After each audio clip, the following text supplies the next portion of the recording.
Close your eyes and imagine the earth breathing, the sound of wind through branches, the hush of distant waves rolling over ancient shores, the low hum of insects you do not recognize. We are stepping back, far back, to a world that feels familiar and yet utterly alien. Welcome to this slow journey through time.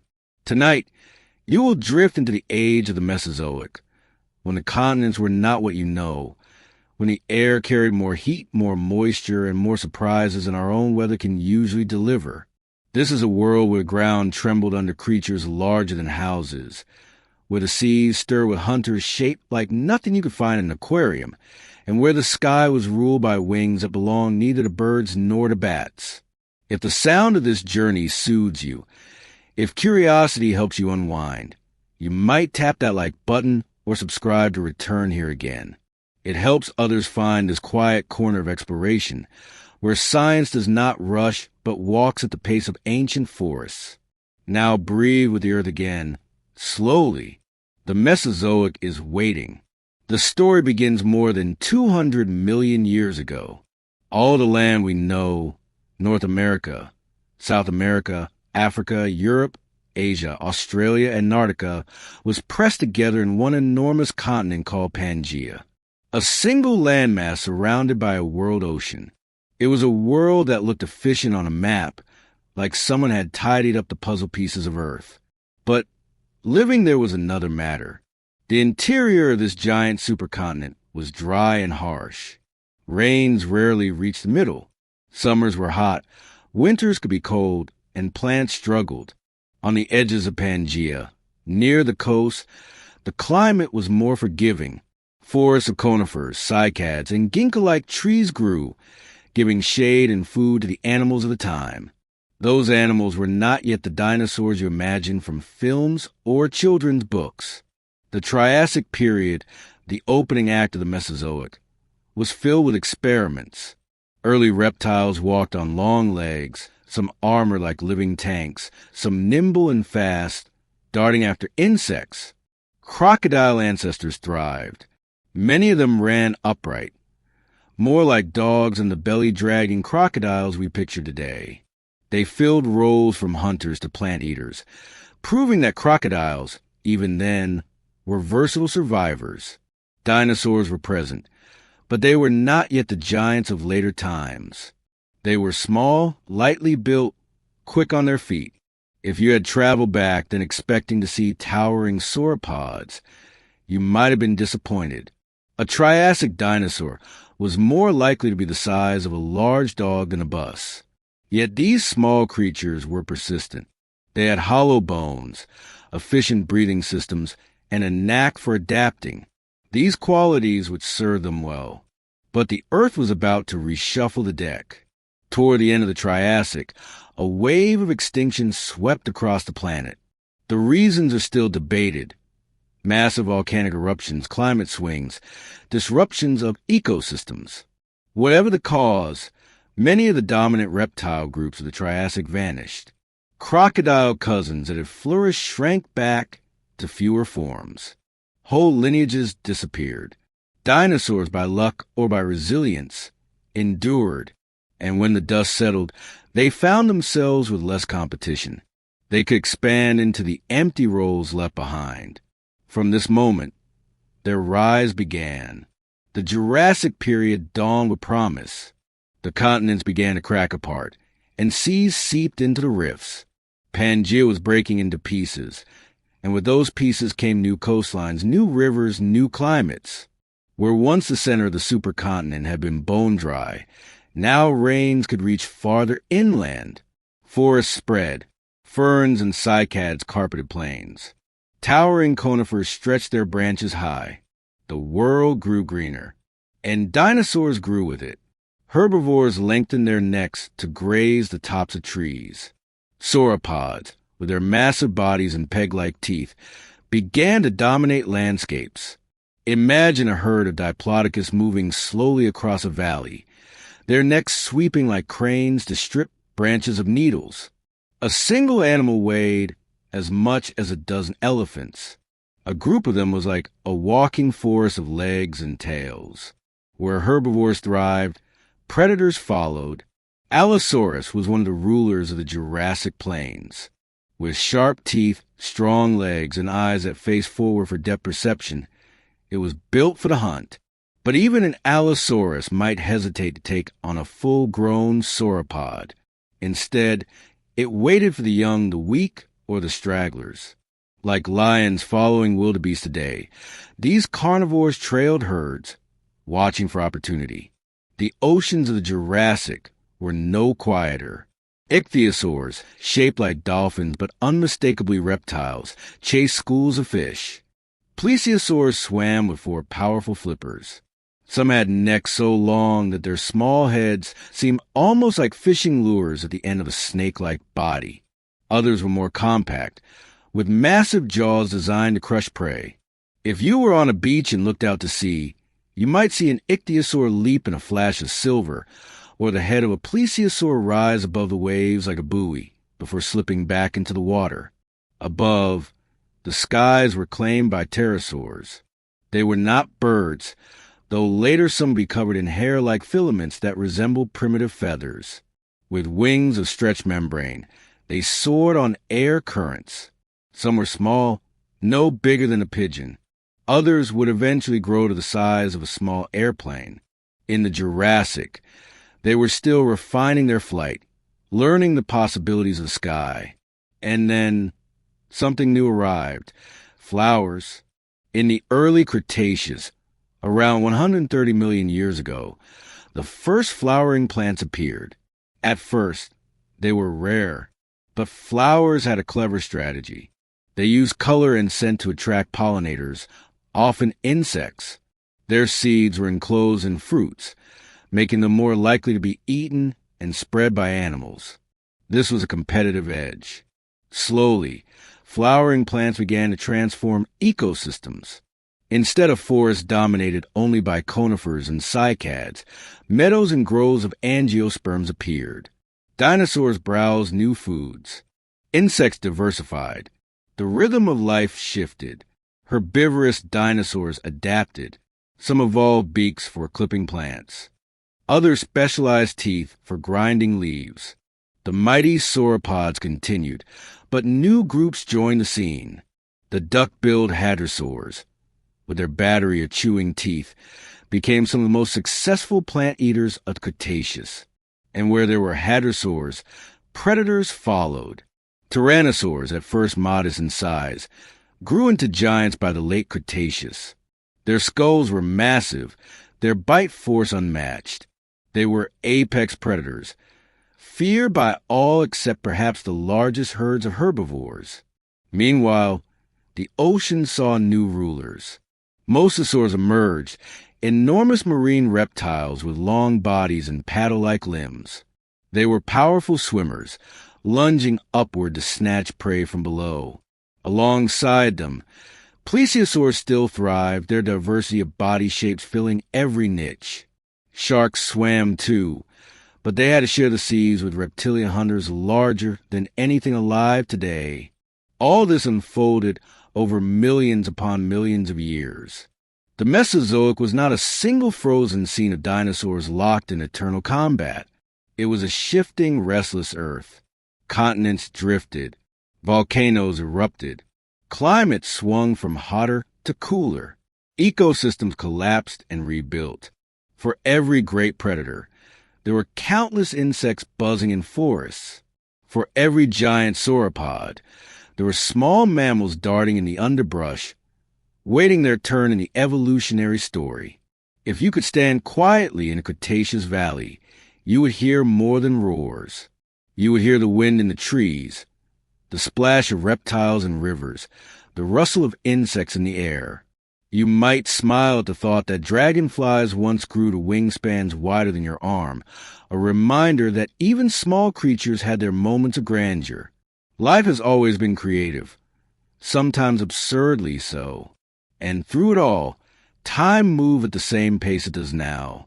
One day after another, one season after another, the earth turned and life adapted. The Mesozoic is often called the Age of Reptiles, but it was also the age of forests the age of drifting continents, the age of experiments in air, land, and sea. It was an age of resilience, where after every setback, every extinction, every storm, every eruption, life found a way forward. And as you listen, perhaps your breath has slowed, matching that steady rhythm. The Earth's story is long, and it moves in no hurry. Picture yourself standing on the edge of an ancient shoreline. The air is heavy with warmth, damp with the scent of resin and salt. Waves roll in, slow and steady, carrying the silver flash of fish just below the surface. From time to time, the water breaks into a commotion. Something sleek and reptilian lunges upward, jaws snapping, then disappears with a splash. These are ichthyosaurs, reptiles that have returned to the sea. At first glance, you might mistake them for dolphins, with their pointed snouts and large eyes. But dolphins are mammals, distant cousins of ours. Ichthyosaurs belong to a different story, one that began on land before finding success in the oceans. They cruise through the water with tails built for speed, chasing schools of fish and squid. Their enormous eyes help them see in deeper, darker waters. Some species reach lengths longer than buses. Not far away, another shape glides through the water with a different rhythm. A plesiosaur, its long neck weaving side to side like a snake through grass. Its small head darts forward suddenly, snapping up a fish. Behind it, four flippers move in a coordinated beat, powerful and smooth. Watching them, you might think of sea turtles today, though no turtle has ever had a neck like that. Other plesiosaurs took a different approach, shortened the neck but enlarging the head, with jaws built to crush prey. Evolution was trying variations, seeing what worked. And in time, another giant appeared, the Mosasaur, with a body more like a lizard-turned-swimmer. It grew into one of the top predators of the Cretaceous seas. Imagine something as long as a city bus, lunging upward, jaws wide enough to swallow a smaller reptile whole. The ocean during the Mesozoic was no quiet refuge. It was as busy and dangerous as any jungle. Every ripple, every shadow carried a story of survival. Above these waters, the sky held its own experiments. Pterosaurs soared, riding air currents with light bones and wings stretched from elongated fingers. Some were small, darting after insects in coastal forests. Others, by the late Cretaceous, reached wingspans that rivaled small planes. Quetzalcoatlus, one of the largest known, may have stood as tall as a giraffe when grounded. If you had wandered into a clearing and seen it fold its wings, you might have thought the earth itself had built a moving tower. Their crests, often elaborate, might have been for display, bright banners in the sky, attracting mates or signaling rivals. They were not static creatures. They adapted, diversified, and filled the skies for more than 150 million years. And they did it all before birds fully took flight. Back on land, forests were changing. For millions of years, conifers, cycads, and ginkgos had dominated. Their seeds were tough, their reproduction reliable but slow. Then flowering plants entered the scene, and the rules shifted. Flowers offered nectar to pollinators, fruits to seed carriers. Insects evolved alongside them. Bees began their timeless trade of gathering pollen, a partnership still alive today. The air grew busier, buzzing with life. Dinosaurs adapted to this new menu. Duck-billed hadrosaurs developed wide beaks for cropping plants and complex teeth for grinding. Horned dinosaurs like Triceratops roamed in herds, grazing on low vegetation. Their skulls carried horns and frills, part defense, part display, and possibly part species recognition. They were living billboards, each species with its own distinctive shape.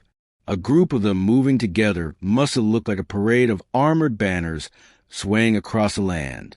And towering above them, sauropods continued their reign. Titanosaurs, descendants of earlier giants, pushed the limits of size further still. Some were longer than the blue whale, though not as heavy.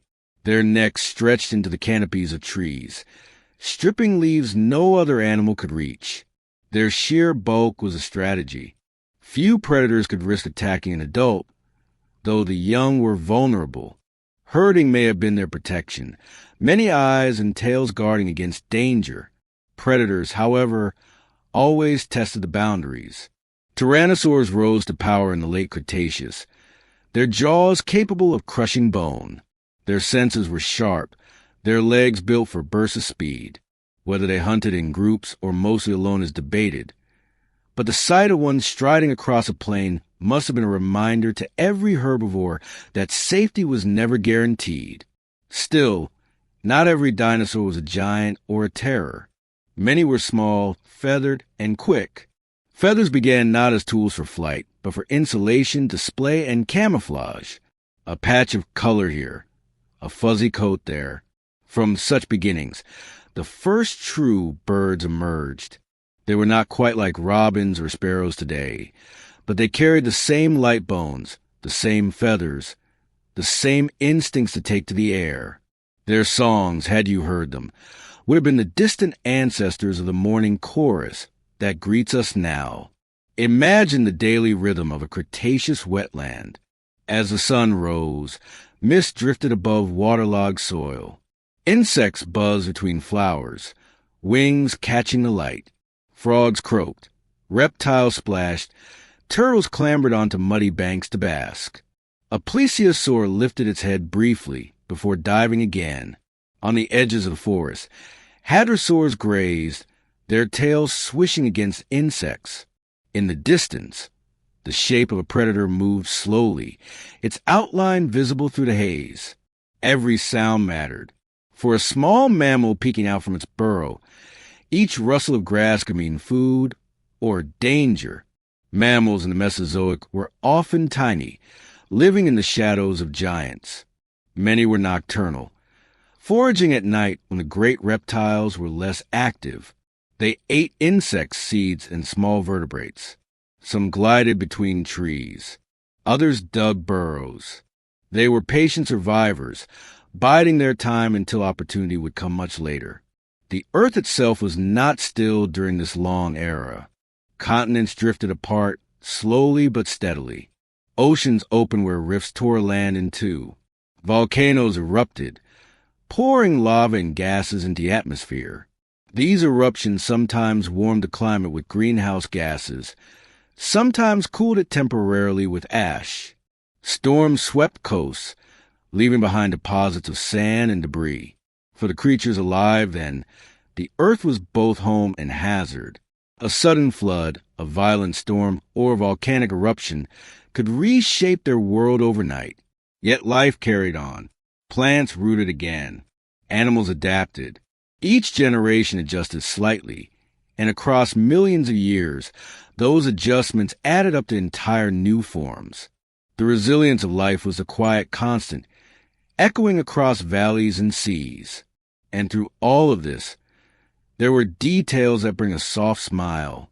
A dragonfly, wings spanning wider than a human hand, hovering above a fern. A group of small feathered dinosaurs, perhaps displaying with bright colors, looking more like oversized birds and fearsome lizards. A herd of sauropods slowly crossing a river, their heads bobbing above the current like living bridges. Even in a world of giants, there was room for small wonders and quiet absurdities. As you listen, let your breath fall into rhythm with the ancient cycles. The earth has always kept its pace, slow and steady. Seasons turn, rains fall, forests grow, creatures live and die, and still, life finds a way forward. Imagine walking through a Jurassic forest. The canopy above is dense with conifers, their needles releasing a sharp, resinous scent. Shafts of sunlight slip between the branches, casting long, thin beams across the undergrowth. Ferns unfurl along the ground in broad carpets, and cycads, with their stiff fronds, rise like natural sculptures. The air is humid, heavy, as if it clings to your skin. In the distance, there's a slow, rhythmic thud, like someone dropping great logs into the earth. That sound is footsteps, steady and unhurried. A sauropod herd is on the move. Diplodocus, with bodies stretching nearly 30 meters, passes between the trees. Their necks sweep gracefully through the foliage, stripping leaves and needles with methodical patience. Each step leaves a print large enough to hold rainwater. These giants are not in a rush. Their size protects them. Few predators would dare to test such mass. Yet the young stay close, their smaller forms tucked between adults like passengers sheltered in a moving fortress. Following in the distance, almost like shadows trailing a parade, come hunters. Allosaurus, their bodies balanced on strong legs, their jaws lined with teeth sharp enough to cut through bone. They keep their distance, watching. A healthy adult Diplodocus is far too large a risk, but a calf straying too far or an injured member of the herd might tempt them. It is a waiting game, a slow contest of patience. Not every predator relies on size or brute force. Some are smaller, feathered, light on their feet. They weave between trees, hunting lizards, insects, or carrion left behind by larger carnivores. Feathers, not yet built for flight, serve as insulation or decoration. Perhaps a splash of color here or a pattern there. Subtle signals in the dim forest light. Over millions of years, these modest traits will pave the way toward wings and flight. But for now, they are simply survival tools, unnoticed by the giants that dominate the canopy. Look closely at the forest floor. Here, life is no less busy. Insects crawl across fallen needles. Beetles bore into rotting wood. Dragonflies, with wingspans wider than a person's hand, patrol the air like tiny guardians. Frogs crouch along the edges of streams, ready to leap at the faintest movement. Small mammals scurry from burrow to burrow, quick and cautious. To us, they might seem insignificant, yet their story is no less important. They survive in the shadows, adapting quietly while the giants dominate above. The climate of this age is warmer and wetter than the Triassic. Monsoons sweep through the interiors of the continents, bringing seasonal floods. Rivers carve new valleys, depositing fertile soils. Plains open where forests thin, dotted with cycads and low ferns. In these clearings, herds gather, feeding on fresh growth. The landscape is alive with constant motion, plants growing quickly, animals moving to match the rhythms of water and heat. And the air itself is different. Oxygen levels are higher than in our time, carbon dioxide more abundant. Plants grow rapidly, their leaves lush and plentiful. This abundance feeds herds of herbivores, and in turn, supports predators. The very chemistry of the air is a silent architect, shaping what is possible. Giant bodies, rapid plant growth, ecosystems rich with food, all of it tied to the unseen breath of the earth. Travel now to the coast, where forests give way to beaches. The tide rises and falls, bringing life with it. A plesiosaur lifts its long neck above the surface, eyes scanning for fish. In the distance, an ichthyosaur leaps in a silver arc, scattering a school of prey. Seabirds do not yet exist, but pterosaurs circle overhead, their shadows gliding across the waves. Some dive suddenly, snapping up fish with precision. Others soar higher, riding warm air rising from the land. Their wings catch the light, flashes of membrane glowing briefly before blending back into sky. The oceans are worlds unto themselves. Beneath the surface, ammonites drift, their coiled shells housing soft bodies with curling tentacles. They are distant relatives of squids and octopuses, though armored in ways their modern cousins are not. Schools of fish move like living clouds, shimmering and splitting as predators dart among them. The water is never still. Every movement carries a purpose, feeding, escaping, surviving. In shallow seas, reefs grow. Not coral reefs as we know today, but reefs of sponges and mollusks. They provide shelter, food, and complexity, drawing countless forms of life. Small fish hide in crevices. Crustaceans scuttle across surfaces. The reefs are cities buzzing with activity, vulnerable to storms but always rebuilding. Above all, the Earth itself is restless. The continents continue their slow drift, splitting further apart. New coastlines appear. As land separates, populations of animals become isolated. Cut off from one another, they evolve in different directions. This is why the dinosaurs of South America are not identical to those of Asia, why each region develops its own unique forms. Evolution thrives on separation as much as on connection. Volcanoes mark these shifting lands. Eruptions pour lava across wide plains, releasing gases into the air. Ash clouds block sunlight temporarily, cooling climates for years. Yet over time, warmth returns and forests regrow. Life bends but does not break. The resilience of living systems shows itself again and again. A single eruption might devastate a region, but the Earth is patient. Within decades, green creeps back across black rock. Insects return, reptiles follow, and the cycle resumes. Not every moment of this era is catastrophic or grand. Many are ordinary, almost familiar, rain falling steadily on broad leaves, rivers swelling with seasonal floods, the crackle of insects in the heat of the day, reptiles basking on sun-warmed rocks. The earth is vast, and for most creatures, life is a matter of daily rhythms. Finding food, avoiding predators, reproducing, resting. Even in an age of giants, existence is a mosaic of small, quiet acts. Still, humor lingers in the details. Picture a sauropod sneezing, scattering ferns like confetti, or a pterosaur struggling against a gust of wind, wings flapping awkwardly until it catches the current again. Even mighty creatures are subject to small indignities. Survival may be serious, but nature often adds moments of comic relief. And all of this, the forests, the oceans, the plains, unfolds not in a rush, but over millions of years. The earth keeps its tempo, steady and unyielding. For us, it is almost impossible to grasp such scales. A human life is a heartbeat compared to the Mesozoic. Yet here, as you breathe slowly, you can imagine the patience of time. The Jurassic continues, layer by layer, moment by moment. Forests spread, rivers wind, creatures rise and fall. And above it all, the sky remains vast and indifferent, carrying the sun across each endless day. The earth turns, and millions of years slip by like grains of sand carried on a quiet breeze.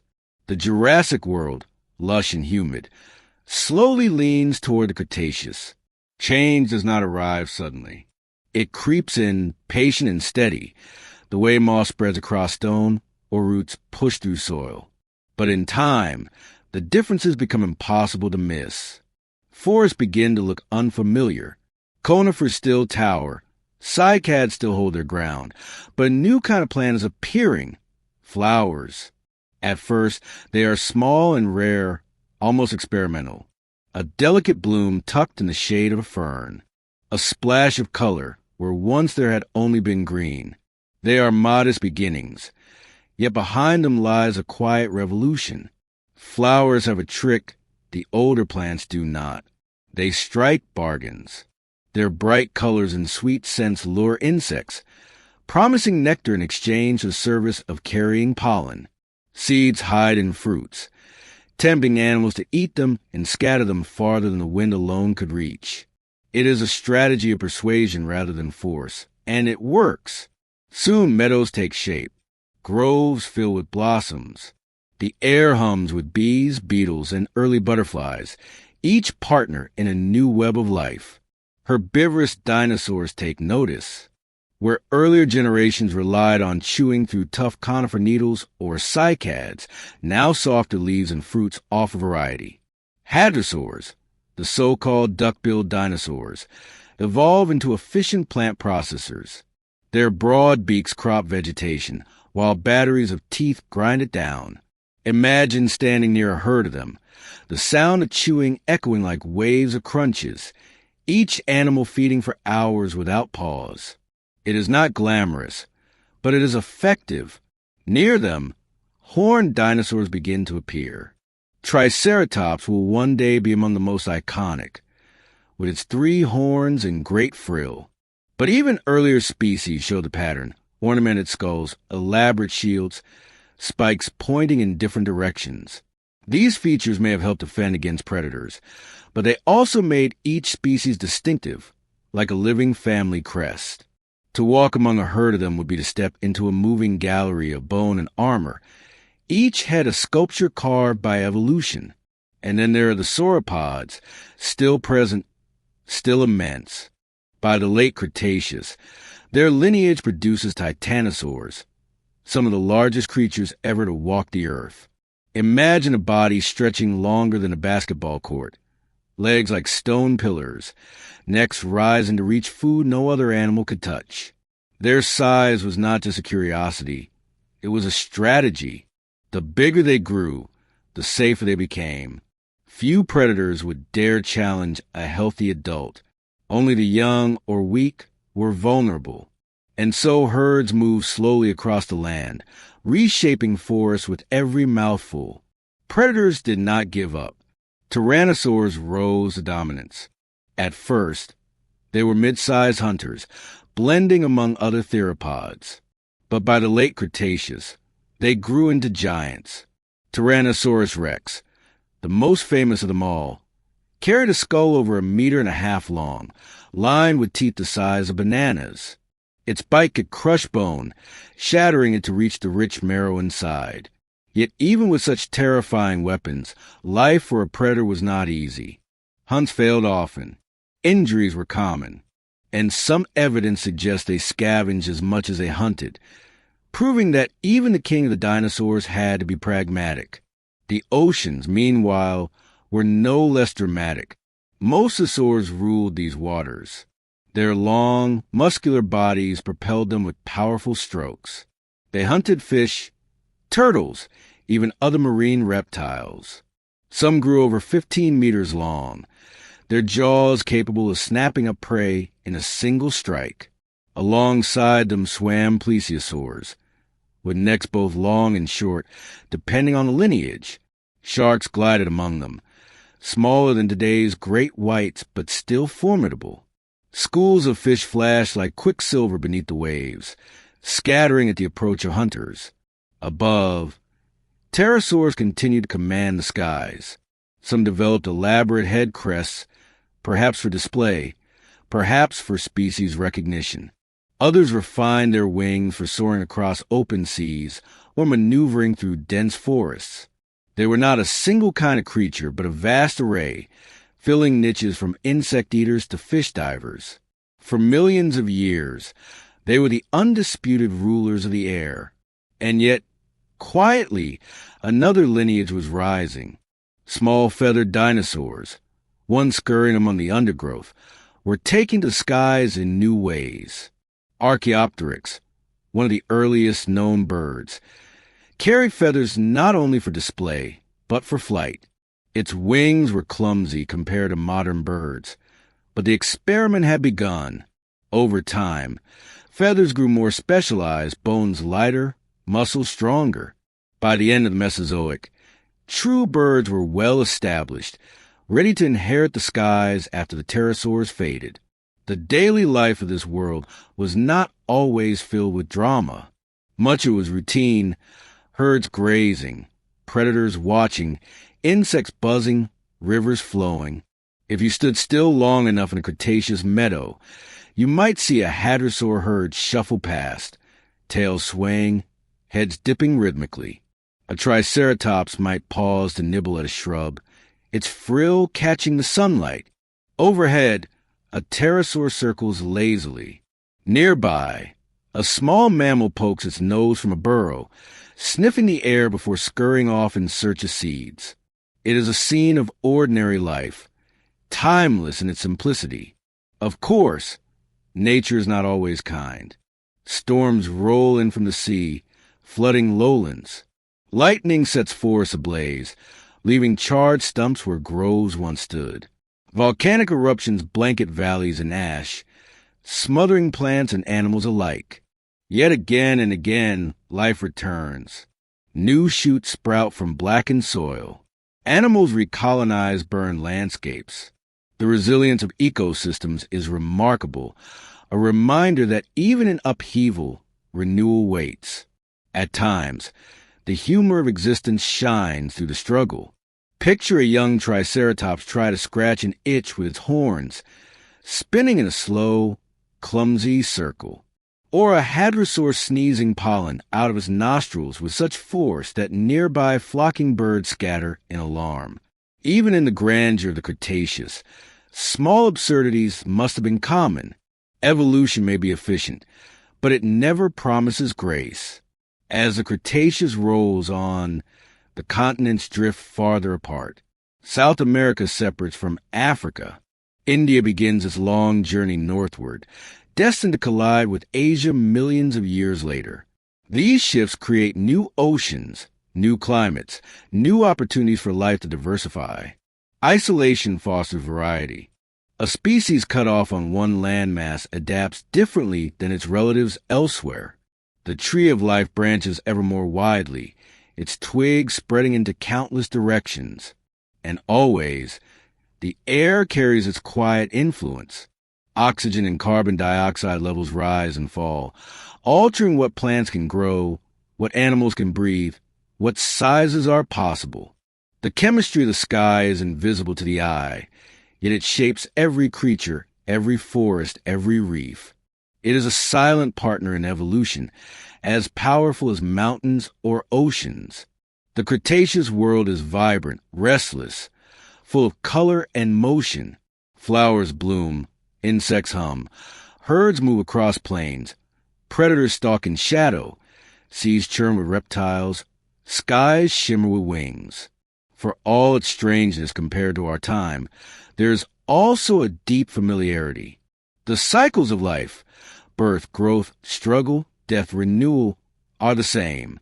The rhythm continues, steady as a heartbeat. As you breathe with this rhythm, slow and steady, imagine the earth turning beneath stars that shine on every age alike. The creatures may change, the forest may shift, but the sky is always watched, calm and endless. The Cretaceous world stretches before you like a vast mosaic of green and blue. Forests rise, meadows spread, rivers carve their courses through fertile plains. The air is warm, heavy with moisture, filled with the hum of countless insects. The sun glows against wide skies, its heat encouraging the relentless growth of plants. Life has found a rhythm here, and it plays in countless variations. Walk into a forest, and you will feel the difference from earlier ages. Flowers bloom in pockets of light. Their colors are subtle at first, pale whites, soft yellows, delicate blues, but against a green backdrop, they seem to glow. Bees buzz lazily from one blossom to another. Beetles dig into petals and crawl over stamens, collecting food while spreading pollen. Early butterflies flutter, their wings patterned in muted tones that one day will evolve into the vibrant displays we know today. The forest is not silent. It hums, clicks, and buzzes with activity. Above, branches sway under the weight of feeding dinosaurs. Hadrosaurs crop leaves in steady rhythm, their beaks cutting through vegetation with surprising efficiency. Each bite is followed by the grind of their complex teeth, a sound that rolls like distant machinery. In groups, the noise multiplies until it seems as though the forest itself is chewing. A little farther along, horned dinosaurs browse shrubs. Their frills frame the light as they tilt their heads, their horns catching stray glimmers of sun. Some frills carry small openings, then areas of bone that reduce weight without weakening structure. To us, they might look like windows of stone. To them, they are practical designs shaped by time. Yet they also serve as displays. A herd lined up together creates a living wall of horns and shields, impressive allies and intimidating predators. Predators, of course, never disappear. In the undergrowth, smaller theropods move with quick steps. They hunt lizards, mammals, and birds, using sharp eyes to catch even the faintest flick of motion. Their feathers ruffle in the breeze, offering camouflage or warmth. Some sport stripes or spots, patterns that blur their shapes against forest shadows. They're opportunists, thriving on whatever chance offers. Larger hunters stalk more carefully. A tyrannosaur moves slowly between trees, its head swaying as it tests the air for scent. Its footfalls are heavy but measured, each step pressing deep into soil. When it pauses, the forest holds its breath. Even the hadrosaurs seem to sense the tension, their heads lifting, ears pricking to catch the faint vibrations of danger. The predator may strike, or it may simply move on, seeking easier prey. Not every step ends in a hunt. Survival requires patience, and the world has no shortage of opportunity for those who wait. Step into a clearing and the mood shifts. Sunlight floods the ground, and the air vibrates with a chorus of insects. Dragonflies glide over still pools, their wings flashing metallic greens and blues. Frogs crouch at the edges of the water, throats swelling as they release rhythmic calls. Turtles bask on logs, stretching their necks toward warmth. A small mammal darts forward, snatches a seed, and disappears again into cover. These are the quiet lives, the daily business of survival. Yet even here, giants pass. A sauropod herd approaches, their massive bodies bending trees as they feed. They move slowly, but their presence transforms the clearing. Plants vanish under their jaws. Branches snap under their weight. The ground itself trembles as they walk. It is not destruction, but renewal. The sauropods prune forests, open pathways, and spread seeds in their droppings. In shaping the land, they give space for flowers and shrubs to grow again. They are gardeners as much as consumers. Travel toward the coast, and you will meet a different rhythm. The shoreline is alive with calls and splashes. Pterosaurs rest on cliffs, wings folded like sails. Some rise suddenly, catching updrafts to circle above the sea. Their heads tilt downward, scanning for fish. One dives, skimming the water with precision, before snapping its jaws shut and climbing back into the air. Another perches, its crest catching the light like a bright banner. The ocean beyond is restless. Waves roll steadily, masking the movement beneath. A flash of silver betrays a school of fish, only to scatter in panic as a mosasaur lunges upward. Its body twists with power, jaws closing around prey before sliding back into the depths. Not far away, a plesiosaur surfaces, its long neck weaving like a serpent as it gulps down smaller catches. Every splash, every shadow in the water signals another struggle, another chase. The sea is vast, but no part of it is empty. And below, in the quiet dimness, ammonites drift. Their spiral shells gleam faintly, their tentacles extending to capture drifting food. They are reminders of ancient lineages, survivors from before the dinosaurs, still finding their place in a changing ocean. Around them, smaller fish dart and hide, each scale flashing briefly before fading back into shadow. The deep holds its mysteries, silent but never lifeless. The climate of the Cretaceous is warm, often wetter than earlier ages. Rainfall nourishes rivers that wind through valleys and spread into deltas. Floodplains bloom with vegetation, offering food in abundance. Where water gathers, life multiplies. Herds graze on the edges. Predators linger nearby. Insects thrive in the humidity. The air itself is thick with scent and sound, a living tapestry of interactions. Even in such abundance, challenges remain. Storms sweep inland, bending trees and flooding lowlands. Lightning ignites fires that race across dry plains. Smoke rises, ash falls, and animals scatter. Yet in time, rain quenches the flames and green returns. Nature erases scars slowly, but always with persistence. And through it all, humor persists in small ways. A young hadrosaur, startled by a buzzing insect, shakes its head wildly before collapsing back into calm. A pterosaur struggles to land gracefully on a branch, wings flapping until it finally topples sideways into the brush. Even the mightiest predator must sneeze at times, sending smaller creatures into a confused scramble. For every scene of danger or grandeur, there's another of clumsy comedy. Life refuses to be only solemn. As the continents drift farther apart, isolation shapes diversity. South America, Africa, Asia, and North America each foster unique creatures. Differences in climate and geography create differences in form. What thrives in one region may vanish in another. The tree of life stretches in countless directions, each branch a story unfolding quietly over millions of years. Stand still in the middle of this world, and the weight of time presses in.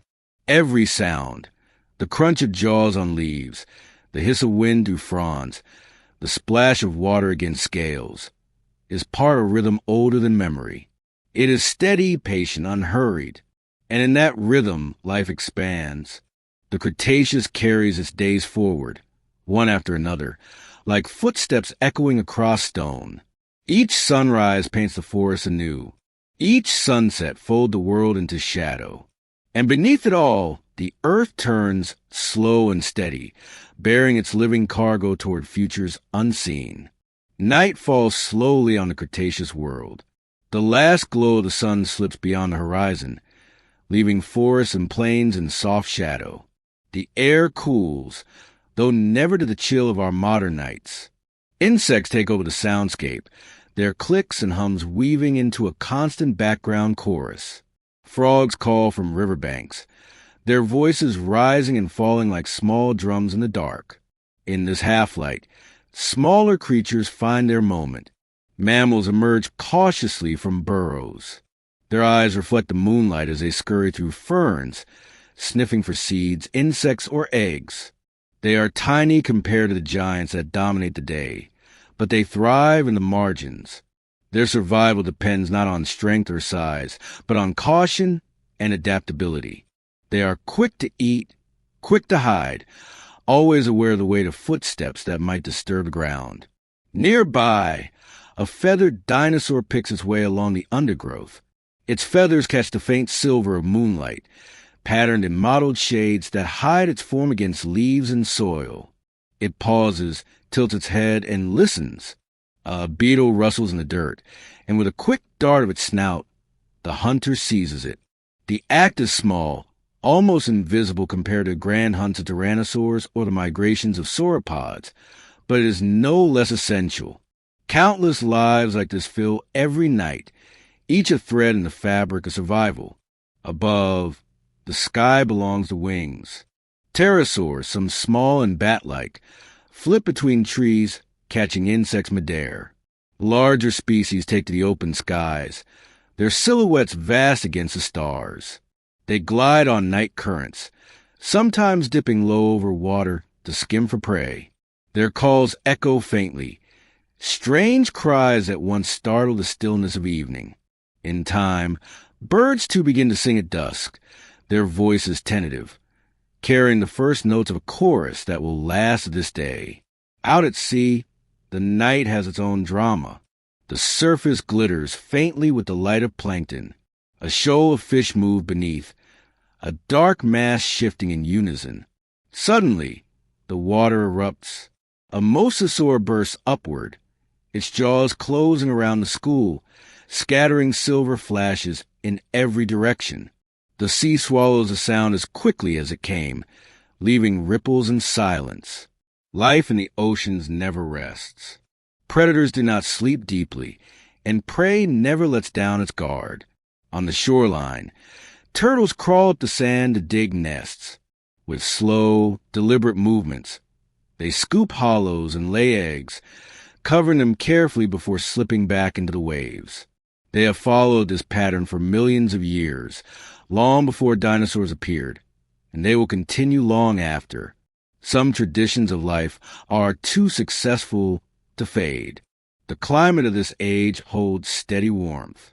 Even in regions that now sit under ice, forests stretch into polar latitudes. Summers bring endless daylight, winters long stretches of twilight, but temperatures rarely fall to freezing. Dinosaurs adapt to these cycles, grazing during months of light, enduring months of shadow.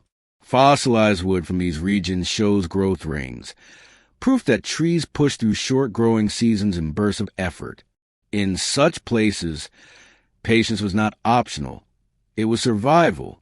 Rain is common, feeding rivers and lakes that swell across valleys. Floodplains spread wide, their soils rich with nutrients, perfect for plants to thrive. Herds of herbivores follow these cycles, moving to new feeding grounds as water recedes. Where they go, predators follow, the same rhythm played out across endless generations.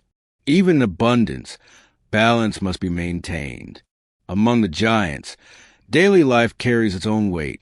A titan of sauropod bends its neck toward a tree, peeling branches with steady determination. Its stomach must process hundreds of pounds of vegetation each day. Nearby, another stands in shallow water, using its sheer bulk to deter smaller hunters. Their lives are slow but constant, each day a matter of feeding enough to sustain such monumental bodies. The young, however, live in greater peril. A juvenile separated from the herd is a target. Smaller predators circle, testing its defenses. Some survive by clinging close to adults, others by sheer luck. Those that endure will one day tower above the pursuers. But the path to such size is fraught with danger. Every survivor is a testament to persistence. Herbivores are not the only ones shaping the land. Predators, too, leave their mark. A tyrannosaur follows a herd for days, its presence alone altering the behavior of prey. Animals stay bunched, more cautious, grazing less and moving more. A single predator can ripple through an ecosystem without striking a single blow, the tension of its presence enough to change patterns of life. Smaller predators find other ways. Some work in pairs, harassing prey until one tires. Others scavenge, waiting for leftovers. Nothing goes to waste. Bones are cracked, marrow consumed, even dung recycled by insects and fungi. The cycle is efficient, turning death back into nourishment for plants, which in turn feed the living again. The wheel turns endlessly, quiet and relentless. Plants themselves carry stories. Ginkgo trees spread their fan-shaped leaves in northern forests. They are survivors of earlier ages, hardy and persistent. Conifers still dominate, their cones packed with seeds for reptiles and birds to feed upon. Cycads, squat and ancient-looking, dot the undergrowth. And flowers, always flowers, continue to spread. They are small revolutions with every bloom, offering nectar and fruit, building alliances with insects, birds, and mammals. Each blossom is a new strategy, and each strategy shifts the balance of life. It is tempting to picture the Mesozoic as a world of constant struggle, but so much it was ordinary. Grazing, resting, sunning, grooming. Pterosaurs preening their wings. Dinosaurs wading in rivers to cool their skin. Reptiles basking on rocks. Mammals curling in burrows to sleep. The extraordinary lies in scale and diversity, but the rhythm of life itself was familiar. They, too, lived in cycles of work and rest, hunger and satisfaction, danger and safety. Humor finds its way even here. A herd of hadrosaurs splashing through a river may slip and stumble, sending a spray of water onto companions. A juvenile triceratops might tilt its head too far, its horns catching in low branches, leaving it momentarily stuck. A pterosaur landing awkwardly on mud may flap indignantly as it regains composure. Even in the shadow of giants, the clumsy details of existence play out. As the night deepens, the stars burn overhead. The constellations are familiar, though shifted by the slow dance of time. The Milky Way stretches across the sky, just as it does for us. The moon glows, pulling tides across distant coasts. These celestial patterns remain unchanged, silent witnesses to ages of life below. And still, the earth breathes. Forests exhale the scent of resin and bloom. Rivers carry the whispers of currents. The ground hums with the footsteps of creatures whose bones one day will lie in stone. Time moves, slow and unyielding, carrying all this toward futures unseen. Dawn breaks over a Cretaceous plain. The horizon glows with pale orange light, spreading slowly across the land. Mist clings to low valleys, wrapping trees and shrubs in a soft veil. The air is cool for only a short time. Soon, the sun will climb higher and the warmth will return, thickening the air with heat and scent. The first sounds of the day come from insects. Their buzzing rises with the light, filling the space with a steady hum. Birds, small descendants of feathered dinosaurs, join in with high calls, some chirping from branches, others darting between flowers. The world stirs awake, each species answering the same signal of the sun. Across the plain, herds of hadrosaurs lift their heads. They have spent the night in cautious groups, resting lightly, never far from alertness. As the light grows, they begin to move, spreading across the land to graze. Their beaks snap stems, their teeth grind, their tails sway for balance. The sound of many mouths chewing together is almost rhythmic, a background percussion to the morning chorus. Among them, juveniles stay close to parents. They test their limbs with short runs, splashing through puddles left by rain. Their movements are clumsy, sometimes colliding with each other in playful confusion. These moments of innocence are brief. A call from an adult brings them back into line, closer to the safety of the herd. The cost of straying is too high in a land where hunters watch every opportunity. Farther off, the ground trembles under heavier steps. A group of titanosaurs moves slowly, their necks stretching above the low mist. Each step leaves a broad imprint in the soil. Their size is immense, but their pace is unhurried. They move with the confidence of creatures too large to fear most threats. Their young, however, are not yet secure. They stay pressed between adults, the living bulk of their herd forming a shifting wall of protection. In the distance, a predator lifts its head. A tyrannosaur, its skin dappled in shadow, watches from a ridge. Its breath comes in steady gusts, visible in the cool of early morning. It does not rush. Hunts are not about speed alone. They are about timing, patience, and luck. For now, it waits, watching the herd spread. Perhaps later, when one strays, the chase will begin. Closer to the forest, smaller predators work differently. A pair of dromaeosaurs, feathered and agile, weave between ferns. Their movements are precise, tails held stiff for balance. They hunt not the giants, but smaller prey, lizards, mammals, perhaps an unwary hatchling. Their feathers shimmer faintly, catching the light as they pass between shadows. To the untrained eye, they might look more like oversized birds and fearsome hunters, but their curved claws and sharp teeth leave little doubt of their purpose. The forest itself hums with life. Ginkgo trees spread their fan-shaped leaves, as they have for hundreds of millions of years. Cycads rise in squat forms, their stiff fronds catching the morning dew. Conifers tower above, their cones heavy with seeds. And among them, flowers scatter color, yellows, reds, and purples of the understory. They are not as overwhelming as modern fields of wildflowers, but their presence changes everything. Insects zip between them, trading nectar for pollen, building an invisible network of exchanges that feeds the ecosystem. The air smells of resin and bloom, damp soil, and leaf litter. It is thick, layered with countless chemical signals, warnings, invitations, camouflage. To the animals that live here, each scent carries meaning. To us, It would simply be overwhelming, an orchestra of fragrances impossible to separate. Walk deeper and the sound changes. The forest muffles the calls of herds and predators, replacing them with a quieter music. Water drips steadily from leaves. Birds call from the canopy. The rustle of small mammals is constant, though often unseen. Occasionally, a branch creaks and bends as something larger passes. Even the giants must thread their way through narrow paths, their bulk reshaping the forest with every step. Beyond the forest, the sea stretches to the horizon.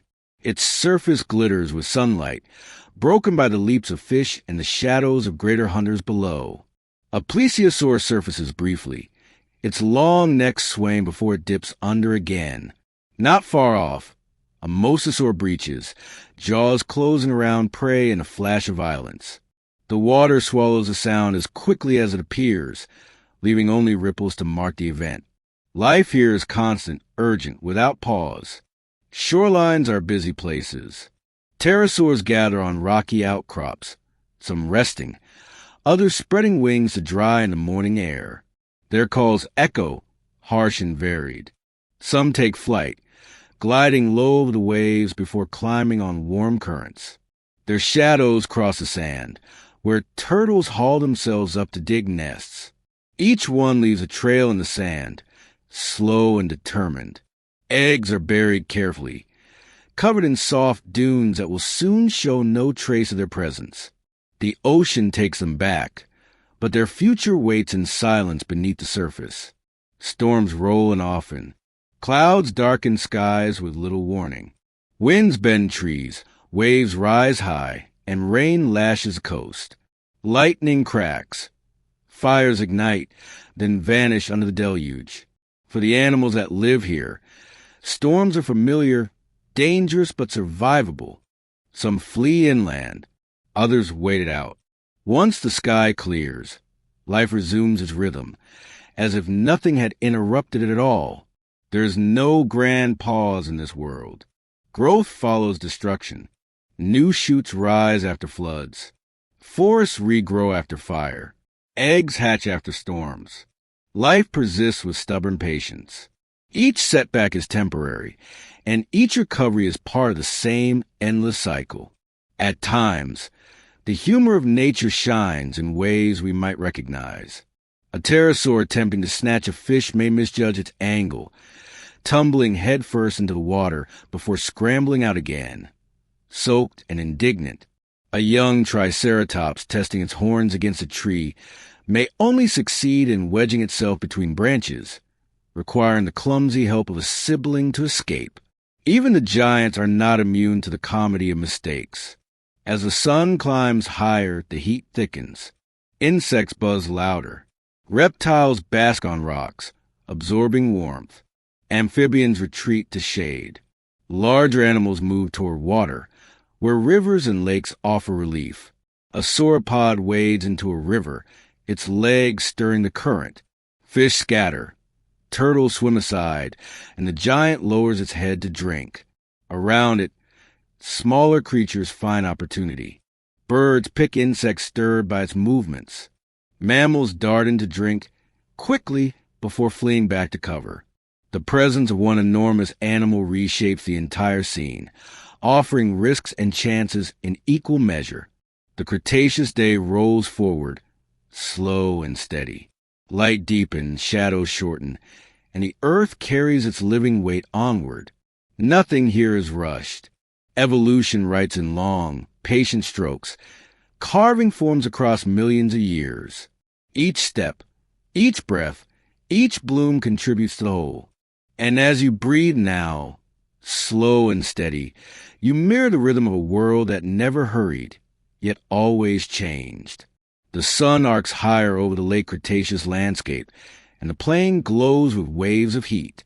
The air shimmers above the ground, a haze that makes distant herds appear to ripple like mirages. Plants thrive under this warmth, spreading across valleys and slopes in dense, varied growth. Flowers, conifers, cycads, and ferns all share the space, each claiming patches of soil, each feeding the lives that depend on them. A herd of Triceratops grazes near the edge of a forest. Their frills rise like shields, horns glinting in the sun. They move in a slow wave, heads lowering and lifting in rhythm as they feed on shrubs and low branches. Their tails flick lazily at biting insects. Calves walk close to adults, practicing the tilt of their heads, sometimes clashing lightly in mock battles. It is training for what will one day be real defenses. Even in play, life prepares itself. Nearby, hadrosaurs gather a river. Their duck-shaped beaks scoop vegetation from the banks. Their throats rumble with low sounds, communication that carries the group, binding them together. The sound is oddly comforting, like the distant murmur of a crowd. They lower themselves into the water, cooling their bodies, washing mud across their scales. Fish scatter at their steps, and turtles slip into the current to avoid the disturbance. The herd drinks, chews, and rests, their bodies half submerged, looking strangely like oversized geese enjoying a swim. The river itself winds with purpose. Along its bends, new plants sprout in soils freshly deposited by floods. Dragonflies hover above the surface, their wings catching sunlight in flashes of color. Frogs croak in chorus, their calls blending with the steady buzz of insects. The water carries life, supports it, and reshapes it. Each bend, each flood, each drought alters the communities that cling to it. Farther upstream, the forest thickens. Conifers stretch into the sky, their trunks broad and straight. Underneath them, the air is cooler, shadows long even in midday. Ferns carpet the floor, and flowers the undergrowth with pale blooms. The scent is thick here, resin, damp soil, blossoms, all mingling into an aroma that is both sharp and sweet. For the creatures that live in these woods, smell is as important as sight. To us, it would be overwhelming, like stepping into a vast, living perfume. The forest is never silent. A rustle signals the passage of small mammals darting between roots. A lizard pauses on a branch, its throat pulsing as it tastes the air. Birds call from higher branches, their song simple but clear, echoing through the canopy. Overhead, a pterosaur glides between trees, its wings angling sharply to avoid trunks before it disappears back into open sky. Deeper still, the ground shakes. The sound is faint at first, like distant thunder, but it grows into a steady beat. A herd of titanosaurs is passing through. Their immense bodies move in procession, necks weaving above the canopy. They strip branches with each step, leaving broken foliage in their wake. The forest parts for them not because they seek paths, but because their weight makes them. Every step leaves a crater, every movement a scar. Yet within years, plants will reclaim the space, roots digging into the depressions, shoots filling the gaps. Their destruction is also creation. Predators follow at a distance. Tyrannosaurs patrol edges of forests and plains, their steps deliberate, their breaths heavy. Their eyes fix on the herds, calculating. They do not attack immediately. They conserve energy, waiting for weakness, for stragglers, for the moment when mistake offers opportunity. The giants may appear invincible, but hunger sharpens patience. Smaller predators find their place elsewhere. Dromaeosaurs hunt in undergrowth, their tails stiff, claws raised, feathers rustling softly as they stalk. They aim for smaller prey, but they are no less efficient. A mammal pausing too long at the edge of a clearing, a lizard sunning on a rock. Each can become a meal. Their hunts are quick bursts, flashes of energy, over in seconds. Clumsy moments happen too. A dromaeosaur leaping for a bird may misjudge the branch, tumbling awkwardly before regaining its stance with what might look like wounded dignity. A hadrosaur slipping in mud may cause a chain reaction, 3 or 4 others stumbling into one another like giant dominoes before they recover. The comedy of life is unplanned, but it plays out as reliably as the serious dramas. Beyond the forests and rivers, the coastlines bustle. Waves crash against cliffs, tides retreat and return. On the rocks, pterosaurs perch, their wings spread wide to dry. They squawk and bicker over space, their crests flashing in the sun.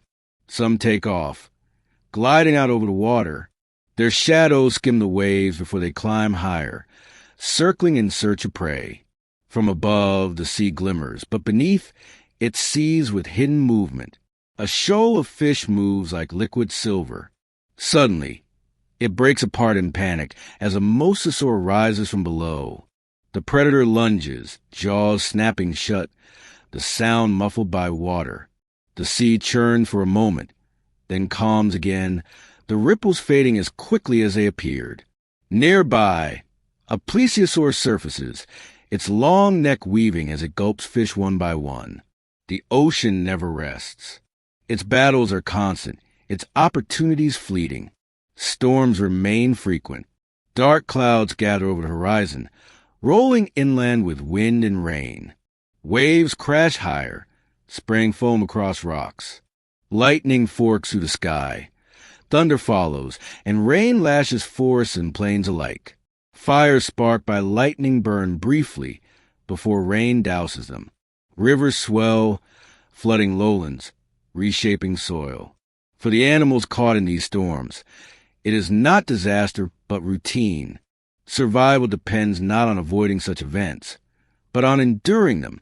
When the sky is clear, the air feels washed fresher, carrying the scent of wet leaves and soil. Plants stand taller, rinse the dust. Animals return to their grazing, their hunting, their resting, as if nothing had paused them at all. Life resumes its rhythm.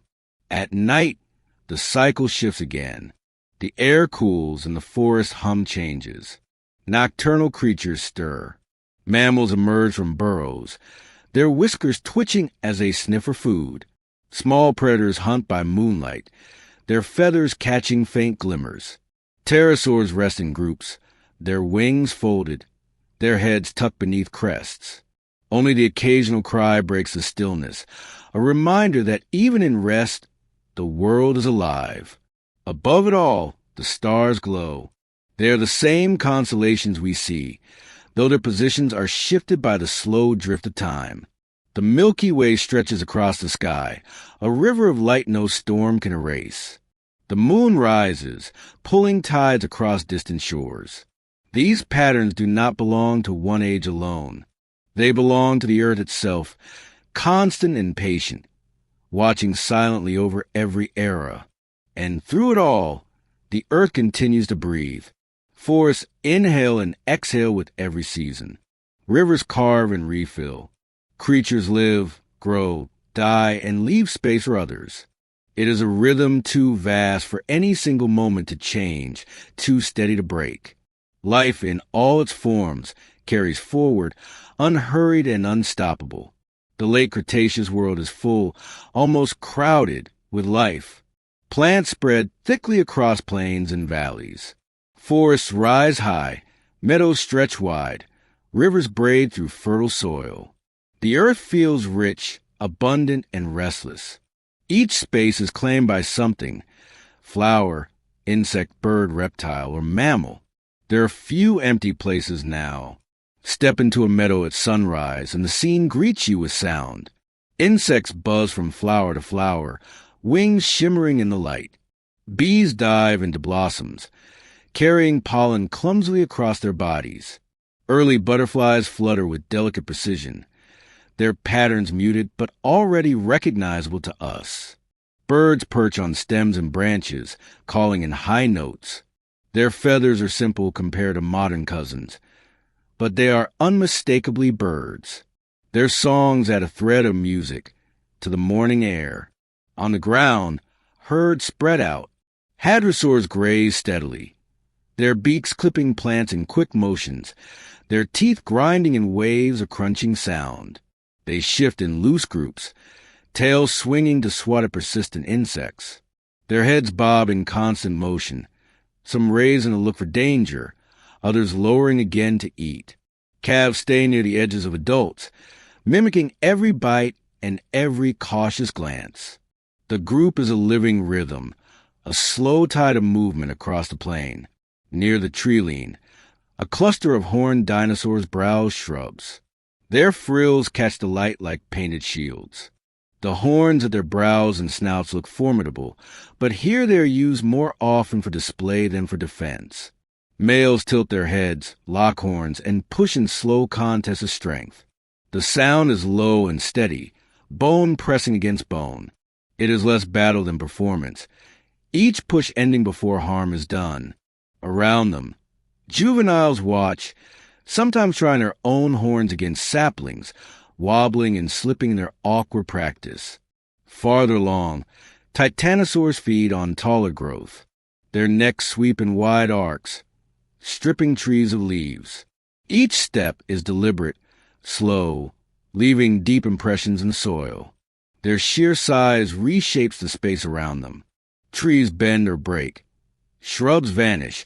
Rivers turn cloudy where they wade. Their presence is impossible to ignore, not only because of their size, but because of the wake of change they leave. Predators linger at the edges of these gatherings. A tyrannosaur watches from a ridge, its head lifting and lowering as it scents the wind. Its presence alone changes the herd. Hadrosaurs tighten their grouping. Calves press closer to adults. Frills tilt outward in defensive postures.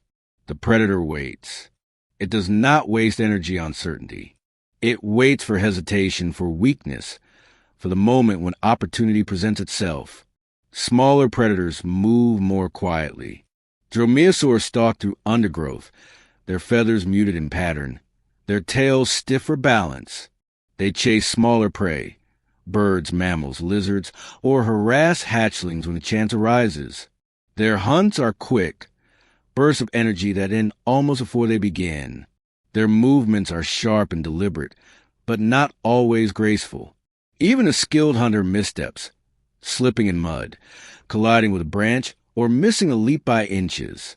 Survival, like comedy, leaves no creature untouched. The rivers carry life in equal measure. On the surface, turtles bask, their shells gleaming in the sun. Frogs line the banks, their calls blending into a rolling chorus. Fish dart beneath the current, scattering when larger shapes pass. Crocodilians lurk at edges, their eyes barely breaking the surface, waiting with patience. From time to time they strike, surging forward in sprays of water to seize an unsuspecting victim. Yet just as often they remain still, conserving energy until fortune favors them. Above, pterosaurs wheel in the sky. Some soar on wide wings, gliding effortlessly for miles at a time. Others flap in shorter bursts, darting after insects. Their crests vary wildly, some small, some extravagant, shaped like sails, spires, or fans. These structures may serve many purposes, but in the morning sun they flash like banners, unmistakable against the sky.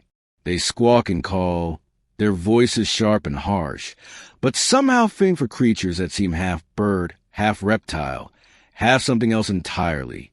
Move toward the coast, and the air changes. The smell of salt mixes with resin and bloom. Waves crash in steady rhythm, pulling sand and shells back and forth. Shorebirds, the earliest of their kind, pick at the shallows. Pterosaurs gather on cliffs, their wings folded, their eyes watching the sea. They rise with sudden force, catching the updrafts and circling before diving low. Their shadows skim across the water, chasing fish that scatter in silver flashes. Beneath the surface, the drama is constant. Mosasaurs patrol, their bodies long and muscular, their jaws lined with teeth suited for tearing.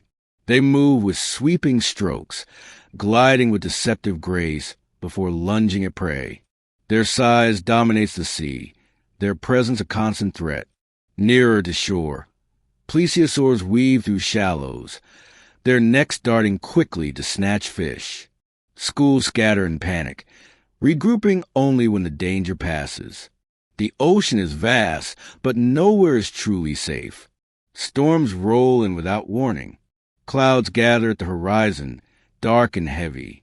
Winds rise, bending trees and stirring waves. Rain falls in sheets, soaking the land in minutes. Rivers swell, plains flood, and animals seek shelter where they can. Some stand firm, herds huddle together in the downpour. Others flee, moving toward higher ground.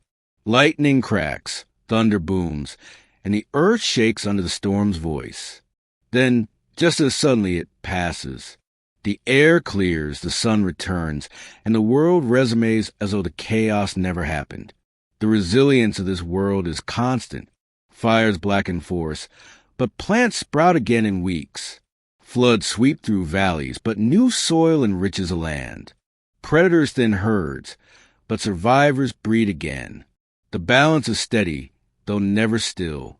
Each change leads to another, each loss replaced in time by growth. The earth never empties. It always fills. In quieter moments, the humor of life shows itself again. A triceratops scratching against a tree may topple the trunk, surprising itself more than any onlooker. A hadrosaur sneezing sends flowers scattering from its nostrils, the herd stepping back in mild alarm. A pterosaur attempting to land on a branch too small for its weight dangles awkwardly, wings flapping in frustration, before it finally gives up. Even in a world of giants, clumsiness persists. Night returns slowly, the light fading, the air cooling. Stars emerge, bright and steady above. The constellations are different, shifted by time, but the Milky Way shines the same, a band of light stretching across the sky. The moon rises, silver and patient, pulling tides across the coasts. No creature looks up to chart them, but still they matter. The rhythm of day and night, tide and season, keeps its steady course, unaffected by the creatures who live beneath it. The earth turns, forests breathe, rivers flow, oceans stir, and life continues, patient, resilient, and always in motion. The late Cretaceous forests stir with morning light. The canopy glows with soft green, leaves trembling in a warm breeze. Flowers open slowly, turning toward the sun, their colors muted yet striking against the deep foliage. Bees hum with steady diligence. Beetles shuffle clumsily across petals, and early ants march in lines along the bark of trees. The forest is busy, but its pace is measured, unhurried, as if time itself walks more slowly here. A herd of hadrosaurs moves through the undergrowth, their wide beaks clipping leaves, their throats rumbling with low sounds of communication. The young keep close to adults, their movements less certain, their attention wandering toward insects, blossoms, and streams. From time to time, one stumbles, drawing a patient nudge from its parent's broad muzzle. These herds are more than collections of individuals. They are families, bound by the quiet logic of survival in numbers. Not far away, a triceratops lowers its head to feed on shrubs. Its horns gleam in sunlight, curved and dangerous. But in this moment they are peaceful tools of display rather than weapons. Its frill, wide and ornamented, catches the light like a carved shield. Birds flutter down to pick insects from its hide, and the great herbivore tolerates them with calm indifference. In exchange, it finds a moment's relief from pests. Even giants benefit from small partnerships. Across the clearing, the ground quivers with deeper steps. A tyrannosaur approaches, its eyes fixed, its breath heavy, its jaws part slightly, revealing teeth curved and sharp, each one capable of crushing bone. The herds tense, their heads lifting in sudden alertness. For a moment, the air itself feels still. The predator waits, measuring. But today, the herds hold close, calves protected in their centers, horns facing outward.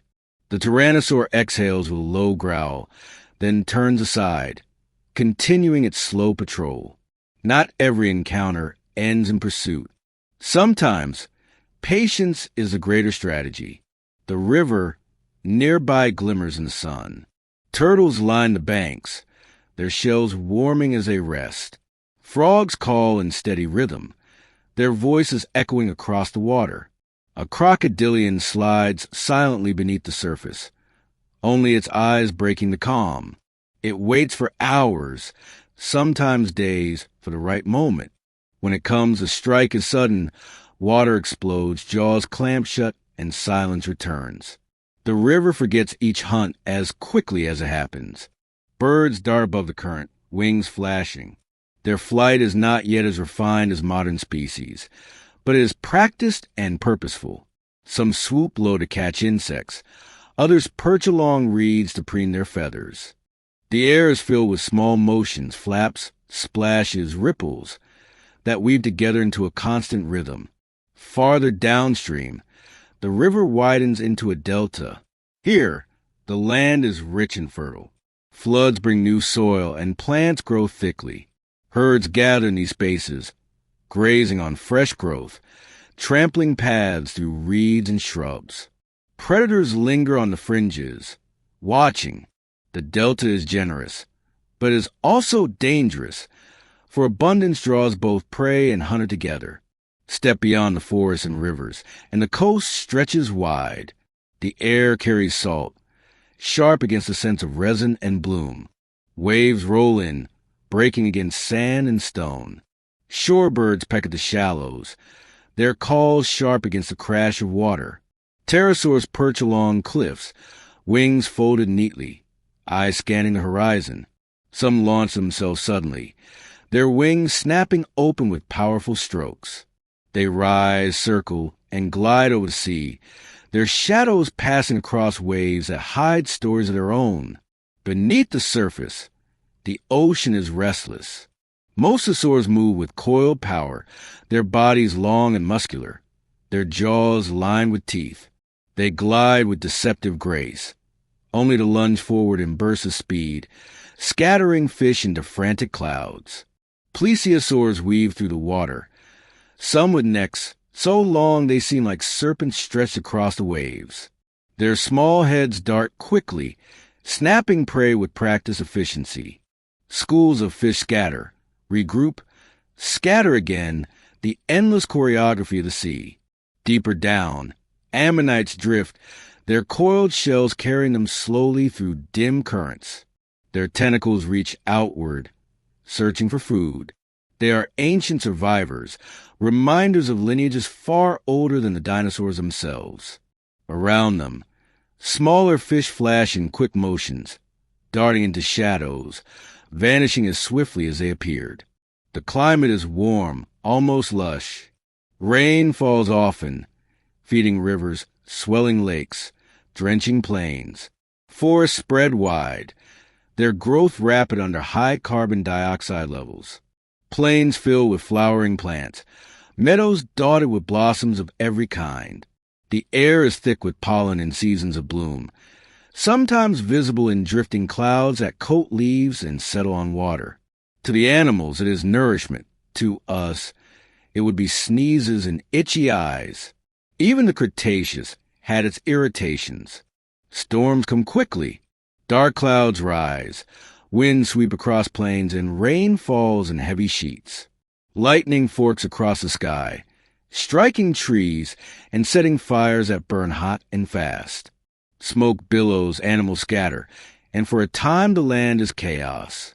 But as the storm passes, the rain quenches the flames.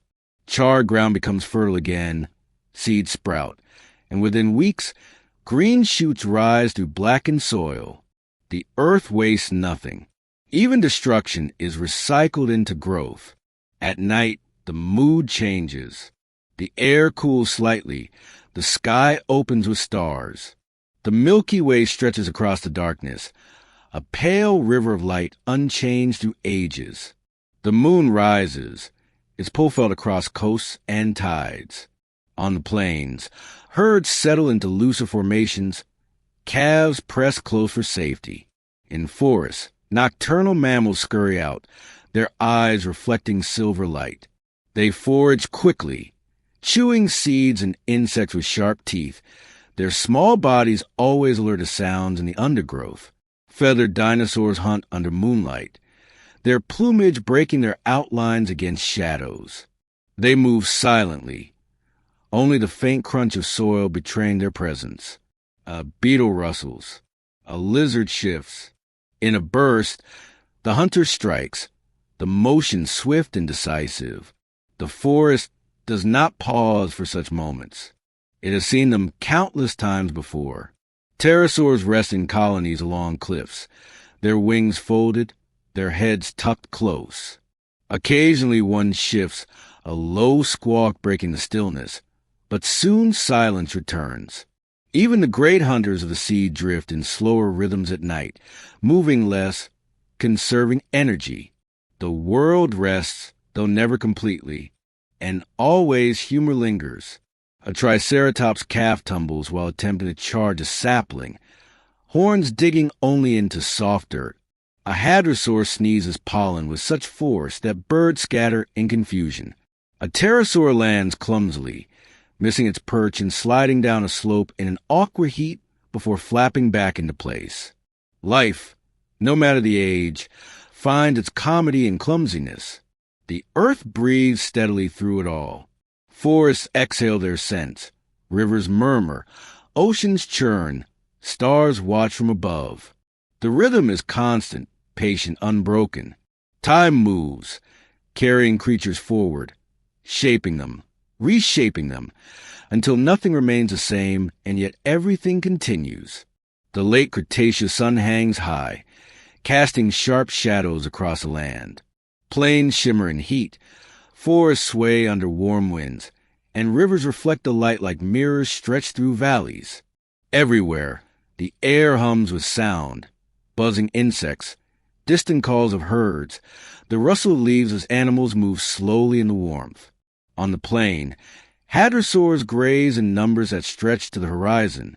They cluster in herds of dozens, even hundreds, their bodies forming a shifting mass of movement. Their tails swing lazily for balance. Their heads bob in unison as they feed. From a distance, the herd seems like one vast creature, rippling across the land.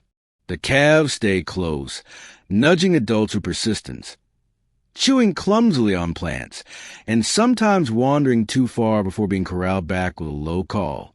The chorus of chewing, grunting, and shuffling builds into a kind of music, a song of survival played without instruments. Farther along, a cluster of horned dinosaurs feeds on shrubs. Their frills catch the sunlight. Their horns glint like polished ivory. They move with slow deliberation, their heads lowering and lifting as they strip plants with strong beaks. Two young males lock horns in a test of strength. They push and strain, feet digging into soil, their frills press close. The contest ends with a snort, one stepping aside, neither injured. Such displays are practice, rehearsal for adulthood, and entertainment for the herd. Even giants find ways to turn survival into theater. In the forest nearby, smaller creatures thrive in the shadows. Mammals scurry between roots, their whiskers twitching as they sniff for seeds and insects. They gnaw quickly, always alert, their sharp eyes darting to every movement. Some climb branches with practiced ease, gliding short distances between trees with membranes stretched between limbs. Others burrow, carving out hidden chambers beneath the ground. Though they remain small, they persist, building lives in the spaces giants overlook. Feathered dinosaurs prowl the undergrowth. Their colors blend with shadow, stripes and mottled patterns, hiding them from sight. They move with patience, each step measured, tails stiff for balance. A rustle in the leaves betrays a lizard, and the hunter lunges in a sudden burst, claws flashing. The capture is quick, the meal efficient. Such small victories repeat endlessly, unnoticed by the giants, but essential to the balance of life. Above, the sky is alive with wings. Pterosaurs circle on thermals, their long crests shining in sunlight. Some swoop low over the plain, scanning for carrion left by larger predators. Others dive toward rivers, skimming the surface with precision. Their cries echo across the land, harsh and varied, a chorus that marks their presence as clearly as their shadows. Birds, smaller but more agile, dart between trees, chasing insects or picking seeds from flowers. Their feathers shimmer faintly, some patterned in stripes or spots, their shapes echoing the diversity to come. At the river's edge, life gathers. Turtles line sandbars, their shells glistening as they soak in the heat. Frogs call in pulsing rhythms, the sound carrying far across the water. Fish break the surface in flashes, scattering when predators pass. Crocodilians float silently, their eyes above water, their bodies still as driftwood. Hours may pass without motion, until suddenly they strike, jaws snapping shut in violent efficiency. Then silence returns, as if nothing had disturbed the calm. The river feeds a delta that spreads wide across lowlands. Here, plants grow thickly, nourished by soil deposited in floods. Herds gather in great numbers, grazing on lush vegetation. Their footsteps carve paths into the mud. Their droppings enrich the ground. Their presence shapes the land. Predators linger on the edges, following the movements of prey, waiting for weakness. The delta is both feast and trap, a place of abundance and constant risk. The sea beyond is restless. Waves roll against the shore. Tides pull back and forth, and beneath, the water teems with life. Mosasaurs patrol the depths, their long bodies moving with serpentine grace. They rise suddenly, jaws closing on fish or turtles, then sink again into shadow. Plesiosaurs glide with flippers beating in smooth rhythm, their necks weaving as they snap a prey. Sharks swim among them, quick and opportunistic, darting for scraps or striking when the chance appears. The ocean is a constant theater of pursuit and escape, its stage hidden beneath waves. Storms sweep in often, clouds gather, winds rise, and rain pours in sheets. Lightning forks through the sky, thunder rolls across valleys, and animals huddle or flee. Fires ignite from strikes, burning until quenched by rain. Rivers swell and spill across floodplains. Yet always, the storms pass. When they do, the air feels washed, the land renewed, the cycle ready to continue. In the aftermath, life resumes its rhythm. Plants sprout quickly, taking advantage of fertile soil. Animals return to graze, predators to stalk, insects to hum. Even charred ground becomes green again in weeks, the earth wasting no opportunity to fill space with growth. The humor of this world is never far away. A hadrosaur calf, curious about a turtle, nudges it too hard and recoils as the turtle snaps back in annoyance. A pterosaur misjudges its landing, flapping frantically before tumbling into a bush, emerging with dignity only partly intact. A triceratops scratching its flank against a tree may topple it, leaving the animal blinking at the unexpected collapse. Even in a world of giants, clumsy moments abound. As the day stretches on, heat thickens. Insects buzz louder, reptiles bask longer, and herds move toward rivers and lakes for relief. A titan of a sauropod wades into deep water, its bulk displacing waves that ripple across the surface. Birds circle overhead, swooping to snatch insects stirred by its steps. Smaller mammals scurry to drink quickly before returning to cover. The giant's presence reshapes the scene, not through intent but simply by existing. When the sun lowers again, shadows lengthen and the land cools. Herds gather more tightly, their young press into the center. Predators continue to watch, their patience unbroken, their hunger guiding them. Some strike at dusk, when confusion offers advantage. Others wait until morning, conserving their strength. For all their differences, every creature moves the same rhythm. Eat, rest, survive, repeat. Night brings stars once more. The Milky Way stretches across the sky. The moon rises over plains and seas, and the constellations glow with quiet permanence. They are not watched by the creatures below, Yet they shape the world through tides, light, and cycles unseen. Their constancy is a reminder. While life shifts endlessly, the sky remains steady, patient, and eternal. The earth breathes. Forests whisper in wind. Rivers murmur against stone. Oceans sigh against shores. Giants and small creatures alike live within this rhythm, each one a brief note in a song that stretches across ages. And the song continues slow, steady, unbroken. The late Cretaceous afternoon settles into a golden haze. Sunlight filters through layers of dust and pollen, casting a soft glow across forests and plains. The air is warm, heavy with the scent of resin, flowers, and damp soil. Every part of the landscape feels alive, buzzing, rustling, murmuring, an endless hum of existence. In the meadows, Pterosaurs continue their steady grazing. Their beaks snap stems with practiced rhythm, their teeth grinding in waves that sound almost mechanical. A calf, distracted by dragonflies, chases them clumsily before tripping into a patch of ferns. The adults rumble low calls of reassurance, the herd shifting slightly to accommodate the youngster's return. Life here is measured not by moments of drama, but by the constancy of routine. Eating, moving, resting, an unbroken cycle repeated across generations.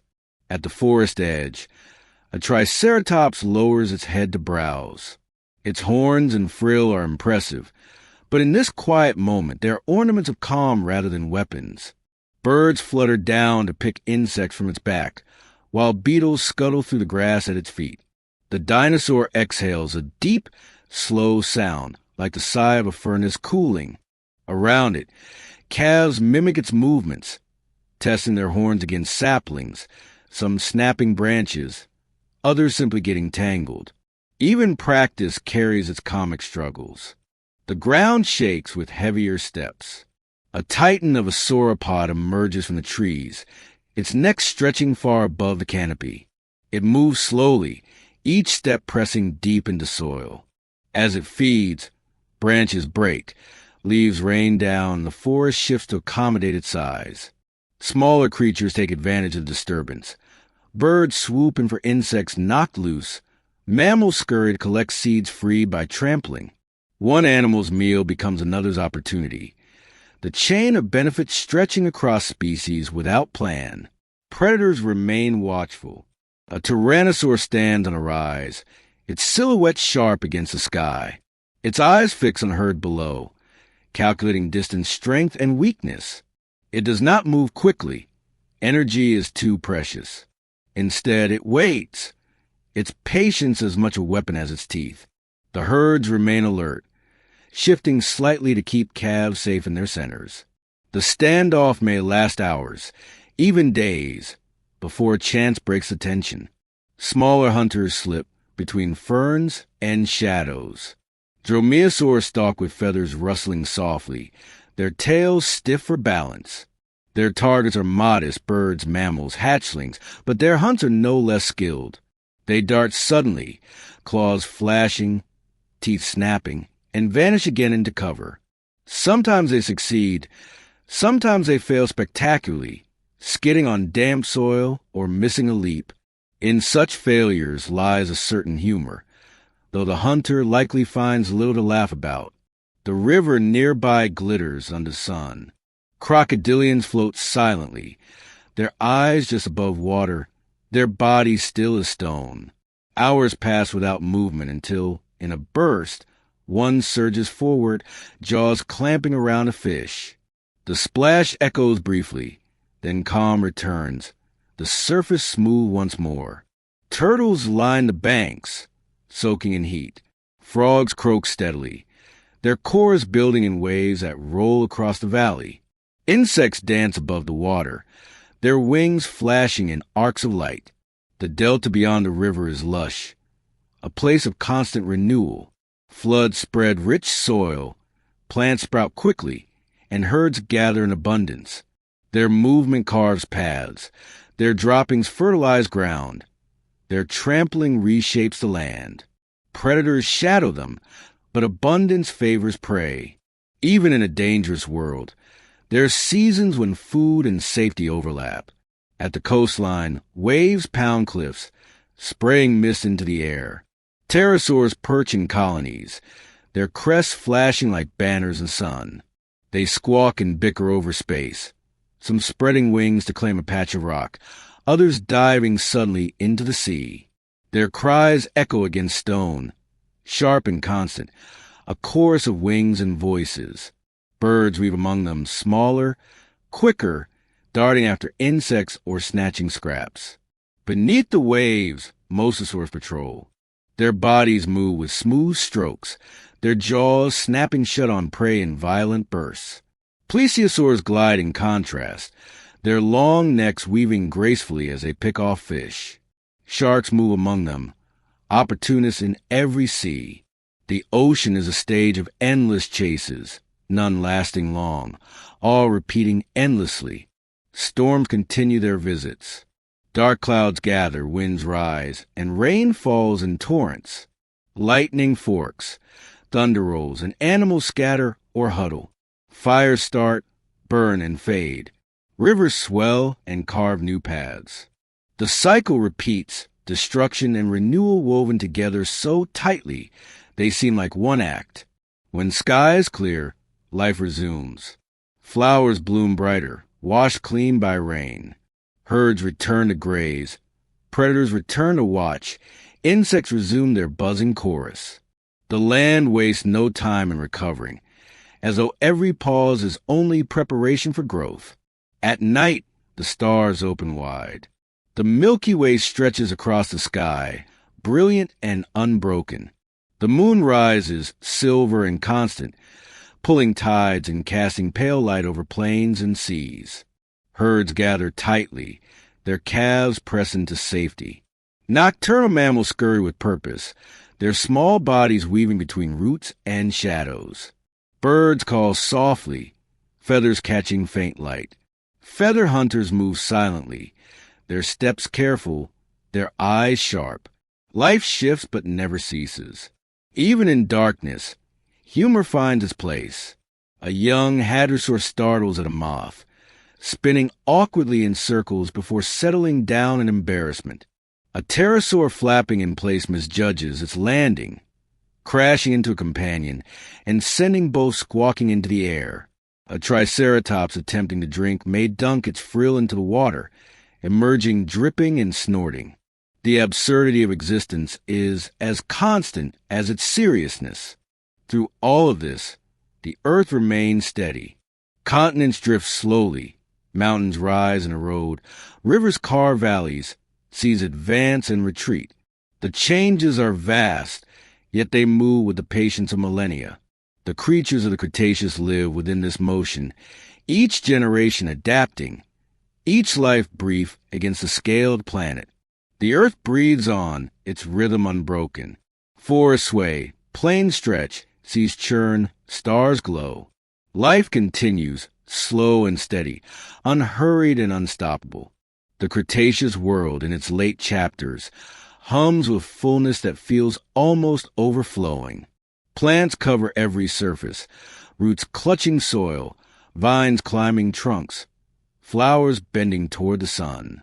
The air is warm, moist, and rich with scent, resin, pollen, earth after rain. Insects are everywhere, darting between blossoms, crawling across bark, and buzzing in clouds above meadows. The landscape seems restless, always in motion, even when it appears still.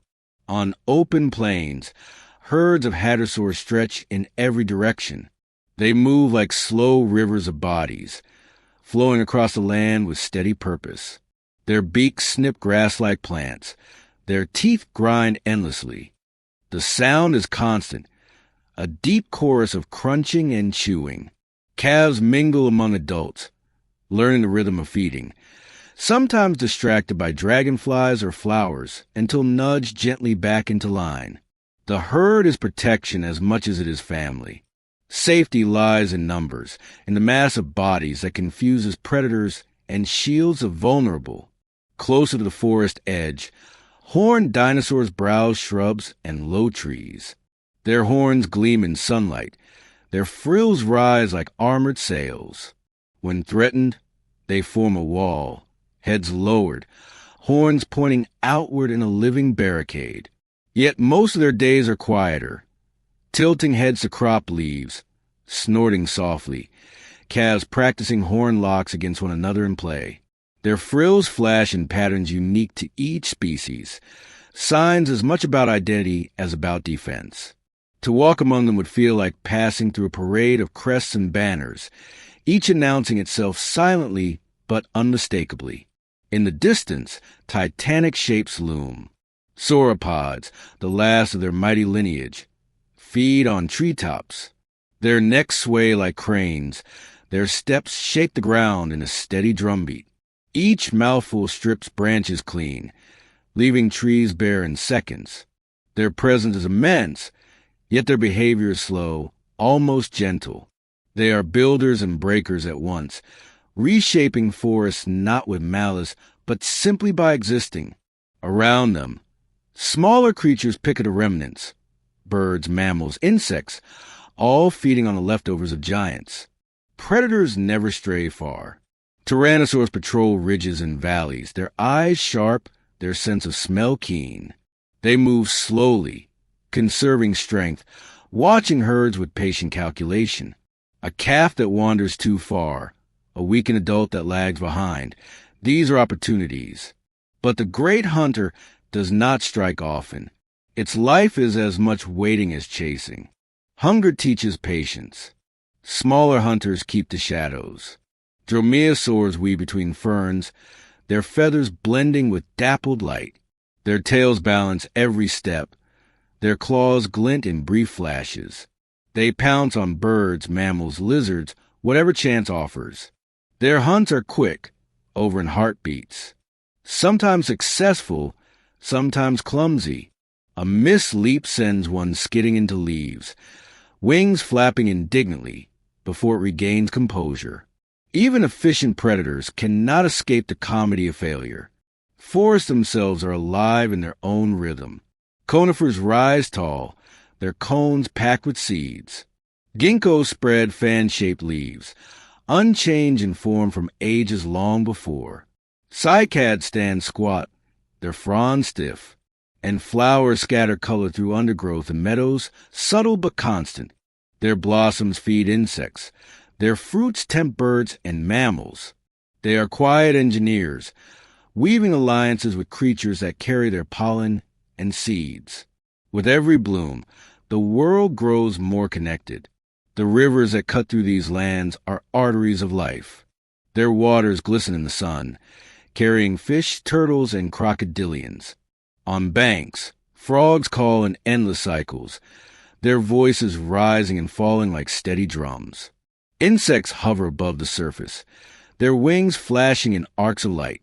Crocodilians wait in silence, striking only when chance arrives. Each ripple carries a memory of motion. Each bend reshapes the land it passes through. Beyond, deltas spread wide. Floods bring new soil, and plants thrive in abundance. Herds gather here in great numbers, their movements churning mud into paths, their droppings fertilizing the land. Predators linger, drawn by numbers as much as hunger. The delta is a place of feast, but also a place of tension. The line between plenty and peril is thin. The coastline adds its own drama. Pterosaurs perch in colonies along cliffs, their wings folded, their crests shining in the sun. They call to one another in harsh voices, bickering over perches, flashing crests in display. Some launch suddenly, wings snapping open as they catch the wind and glide out over waves. Their shadows skim the surface, their bodies tilting in graceful arcs. From above, the sea glimmers, but beneath, it teems with movement unseen. Mosasaurs move with coiled power, rising suddenly to seize prey in their jaws. Their size dominates the sea, their presence felt even when unseen. Plesiosaurs glide more smoothly, weaving with long necks and small heads that dart like striking snakes. Sharks swim among them, darting in and out of shadows. Fish gather in shoals, only to scatter when predators burst among them. The ocean is a restless stage, its performance never ending. Storms continue their visits. Dark clouds gather, winds rise, waves climb, and rain falls in torrents. Lightning cracks across the sky. Thunder rolls across valleys, and animals scatter or huddle together. Fires spark in forests, burning hot before rain quenches them. Rivers swell, plains flood, deltas spread. Destruction is temporary. Renewal is constant. Within days, shoots rise from blackened ground. Within weeks, herds graze again where floods had swept. The earth wastes no pause. Night descends slowly. The sun dips, the sky glows red, then fades into deep blue. Stars emerge, bright and countless, the Milky Way stretching like a pale river. The moon rises, casting silver across plains and seas. Herds gather tightly, calves press into safety. Nocturnal mammals scurry with sharp purpose, their small bodies weaving between roots and shadows. Birds call softly, their feathers glowing faintly in starlight. Feathered hunters move with silence, their eyes sharp, their steps deliberate. The humor of existence continues in darkness. A hadrosaur calf startles at its own shadow, running in circles until exhausted. A pterosaur lands too heavily, wings folding awkwardly as it stumbles across the ground. A triceratops lowers its head to drink, only to dunk its frill into the river, emerging dripping and snorting indignantly. Even in the gravity of survival, life produces laughter. Above, the constellations glow. They are not mapped by the creatures below, yet they shape tides and seasons. The sky is patient, unchanging, a reminder that time flows steadily, indifferent to the lives beneath it. And through all, the earth breathes. Forests exhale the scent of bloom and resin. Rivers murmur against stone. Oceans sigh against coasts. Giants and small creatures alike live within this rhythm, each note brief, but the song eternal. The Cretaceous evening deepens into soft gold. Sunlight filters low through forests, turning leaves into glowing lanterns and casting long shadows across the plains. Insects drift lazily, their buzzing slowed by the cooling air. The smell of earth grows stronger as dew begins to gather on leaves and soil. The day eases into quiet, though never into silence. On the plain, herds of hadrosaurs slow their grazing. They gather more tightly. Calves press into the center. Adults rumble in low tones, sounds that roll like distant thunder. These calls bind the group, reminders of safety, signals of comfort. Some individuals settle onto the ground, their bodies forming a living barricade against the dark. Others remain standing, heads lifting and lowering in vigilance. Rest comes carefully in a world where danger always watches. At the forest edge, triceratops gather as well. Their horns gleam faintly in the fading light, their frills catching the glow of the sunset. Young ones practice horn clashes, pushing against each other in uneven bouts. The contests are rarely balanced. The larger calves win easily, while smaller ones stumble and roll with almost comic awkwardness. Adults tolerate these games, sometimes nudging overly enthusiastic calves apart with a patient shove. Practice teaches, even if it looks like clumsy play. In the shadows, predators stir. A tyrannosaur lifts its head, nostrils flaring as it tests the evening air. It moves slowly, each step deliberate, its body swaying with heavy grace. It does not charge. Hunts are not sprints, but long stories of patience. For now it walks, watching, waiting. The herd see it. They shuffle closer, horns outward, bodies pressed together. The predator does not strike tonight, but its presence alone shapes every movement. Survival is not always teeth and blood. Often, it is waiting out the gaze of hunger. Smaller predators are bolder. Feather hunters weave through ferns, their movements quick and silent. They dart after birds startled from low branches or mammals caught out of burrows too long. Some succeed, jaws closing on fluttering wings or twitching tails. Others miss, colliding with roots or stumbling in the dark. Their failures are ungraceful, their recoveries indignant. Even predators cannot avoid the comedy of clumsiness. The river reflects the sky, its surface glowing red and orange with the sunset. Frogs call from the banks, their voices pulsing in overlapping waves. Turtles climb onto logs, their shells catching the last warmth of the day. Crocodilians drift with the current, eyes steady, bodies still as wood. They wait for a chance, conserving energy until darkness favors them. Fish leap at insects above the water, ripples spreading outward in perfect circles. The river is a mirror of movement, every motion scattering another. Downstream, the delta spreads wide, a patchwork of water and soil. Grasses bend under the evening wind. Flowers close their petals. Insects sink into cover. Herds pass through slowly, trampling paths into mud, leaving trails that will fill with water by morning.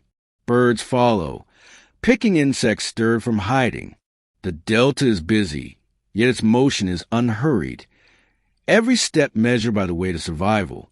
Beyond the land, the coastline glows under the sinking sun.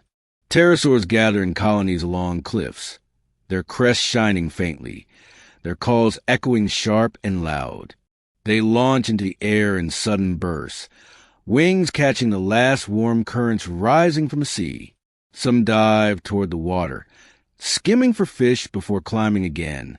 Others are inland, searching for roosts. Their silhouettes scatter across the horizon like drifting sails. The sea itself darkens with a fading light. Beneath the surface, predators still prowl. Mosasaurs sweep through shoals of fish, their bodies twisting with lethal grace. Plesiosaurs weave among them, necks darting quickly to snatch smaller prey. Sharks circle opportunistically, darting at scraps left behind. The ocean is as restless at dusk as it is at noon, its struggles hidden beneath rippling waves. Storms build even as night approaches. Clouds rise in the distance, their edges lit in orange and red. Winds stir, waves climb, and the smell of rain thickens in the air. Lightning flickers briefly, silent for now, but promising sound to follow. The land waits. Animals pause, heads lifting to sense the change. Some move toward shelter, others remain where they are, trusting in numbers or strength. The storm will come, and it will pass. When night finally falls, the sky opens wide with stars. The Milky Way glows in a river of pale light, stretching from horizon to horizon. The moon rises, silver and steady, pulling tides across distant shores. Its glow spills across plains, forests, and seas, casting shadows softer than those of day. Creatures move in quieter rhythms now, their motion smaller, their sounds more subdued. Mammals scurry with purpose, eyes gleaming in moonlight. They forage among roots, chewing seeds and insects quickly before darting back into burrows. Some glide from tree to tree, their membranes catching air in silent arcs. Others dig, their claws breaking soil in muffled bursts. Their world is smaller, but no less vital. Each life contributes to the same endless rhythm. Feathered hunters continue their prowling. They move carefully, their outlines blending with shadows. Their strikes are sudden, their success is quick. Yet even in darkness, humor remains. A hunter leaps for prey only to collide with branch, feathers scattering, its dignity dented. Another pounces on moving leaves, discovering nothing but wind. Survival is serious, but mistakes are constant companions. Herds sleep lightly. Hadrosaurs rest in tight groups, some standing guard while others lie down. Their breathing forms a steady chorus, the sound rolling softly across the plain. Triceratops settle close together. Their calves nestle between them. Titanosaurs lie like living hills, their bodies so vast they reshape the landscape even at rest. Predators pass by silently, choosing other targets, their patience extending through the night. The forest breathes differently at night. The air cools, carrying the scent of damp leaves. Crickets call, owls stir, and unseen wings beat softly overhead. Flowers close, conserving energy for the morning. Dew gathers in small jewels on leaves and fronds, catching starlight in silver glimmers. The forest is not asleep, but quieter, its music softer, its pace slower. The coastline shifts with the tide. Waves roll higher under the moon's pull, breaking against rocks in steady rhythm. Pterosaurs settle into their roosts, their wings folded, their cries fading. The sea continues its hidden struggles, predators gliding in shadows, prey darting in panic. Yet above, the surface glows with moonlight, calm and serene, as though disguising what lies beneath. And always, the stars look down, patient and unchanged. Their constellations shift slowly over ages, but their presence endures. They shine on herds, forests, rivers, oceans, predators, and prey alike. They watch without judgment, steady witnesses to cycles of life too numerous to count. The earth exhales. Plains cool, forests rest, seas stir gently, mountains loom dark and silent. Life continues within this breath, slow, steady, unbroken. Each creature moves in rhythm with the planet. Every sound a note in the endless song of survival, and that song drifts on through the night, as it has for millions of years, as it will for millions more. The Cretaceous morning begins with a slow, amber light spreading across the horizon. Mist lifts from the plains, dissolving into the warmth of the rising sun. The air grows thick quickly, heavy with the scent of resin, pollen, and damp soil. Life awakens in measured steps, each sound layering onto the silence until the world hums with motion again. Herds of hadrosaurs are first to stir. Their broad beaks sweep through meadows, clipping stems with practiced rhythm. Their teeth grind in low, steady percussion, a sound as constant as waves breaking on a shore. Calves shuffle close to adults, their clumsy mouths learning the endless work of chewing. Some wander after insects, distracted until a soft rumble from a parent guides them back. The herd is more than feeding bodies. It is a living system of watchfulness and care. At the edge of the plain, Triceratops graze on shrubs. Their horns rise sharp against the light, their frills spreading wide like shields held high. Calves mimic horn clashes in awkward practice, pushing against one another until one tumbles onto its side with a startled squeal. Adults watch but do not interfere. These games prepare them for a future of contests and defenses. Even in play, survival is rehearsed. Deeper in the forest, sauropods move like shifting mountains. Their necks sway above the canopy, stripping trees with each sweeping bite. Branches snap, leaves scatter, and the ground trembles under their weight. Their presence changes everything. Light floods where trees are broken. Seeds scatter in their wake. Smaller animals feed on the fragments they leave behind. They are forces of ecology as much as creatures, shaping the land without intention. Predators never stray far from these gatherings. A tyrannosaur patrols a ridge, its shadow long across the plain. It moves with slow certainty, conserving its power, its eyes fixed on herd below. The herd shift uneasily, calves pressed inward, horns tilting outward. The predator waits. Hunts are rarely bursts of speed. They are contests of patience, decided by mistakes and chances. For now, hunger sharpens watchfulness, but not yet pursuit. In the undergrowth, smaller hunters weave through shadow. Dromaeosaurs stalk with feathers bristling, their tails stiff, claws gleaming faintly in sunlight. Their targets are modest. Birds startle from branches, mammals rooting too loudly in soil, but their precision is sharp. A sudden leap, a snap of jaws, and the forest's quiet rhythm swallows a moment. Sometimes they fail, colliding with branches, tumbling awkwardly, wings flapping indignantly as they recover. The forest sees both grace and comedy in equal measure. The rivers pulse with life. Fish flash beneath the surface, darting in silver bursts. Turtles climb onto mud banks, their shells drying under sun. Frogs croak in constant chorus, their calls rising like rolling drums.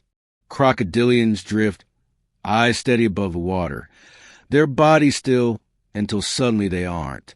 A strike explodes in foam, jaws closing around prey, then silence again.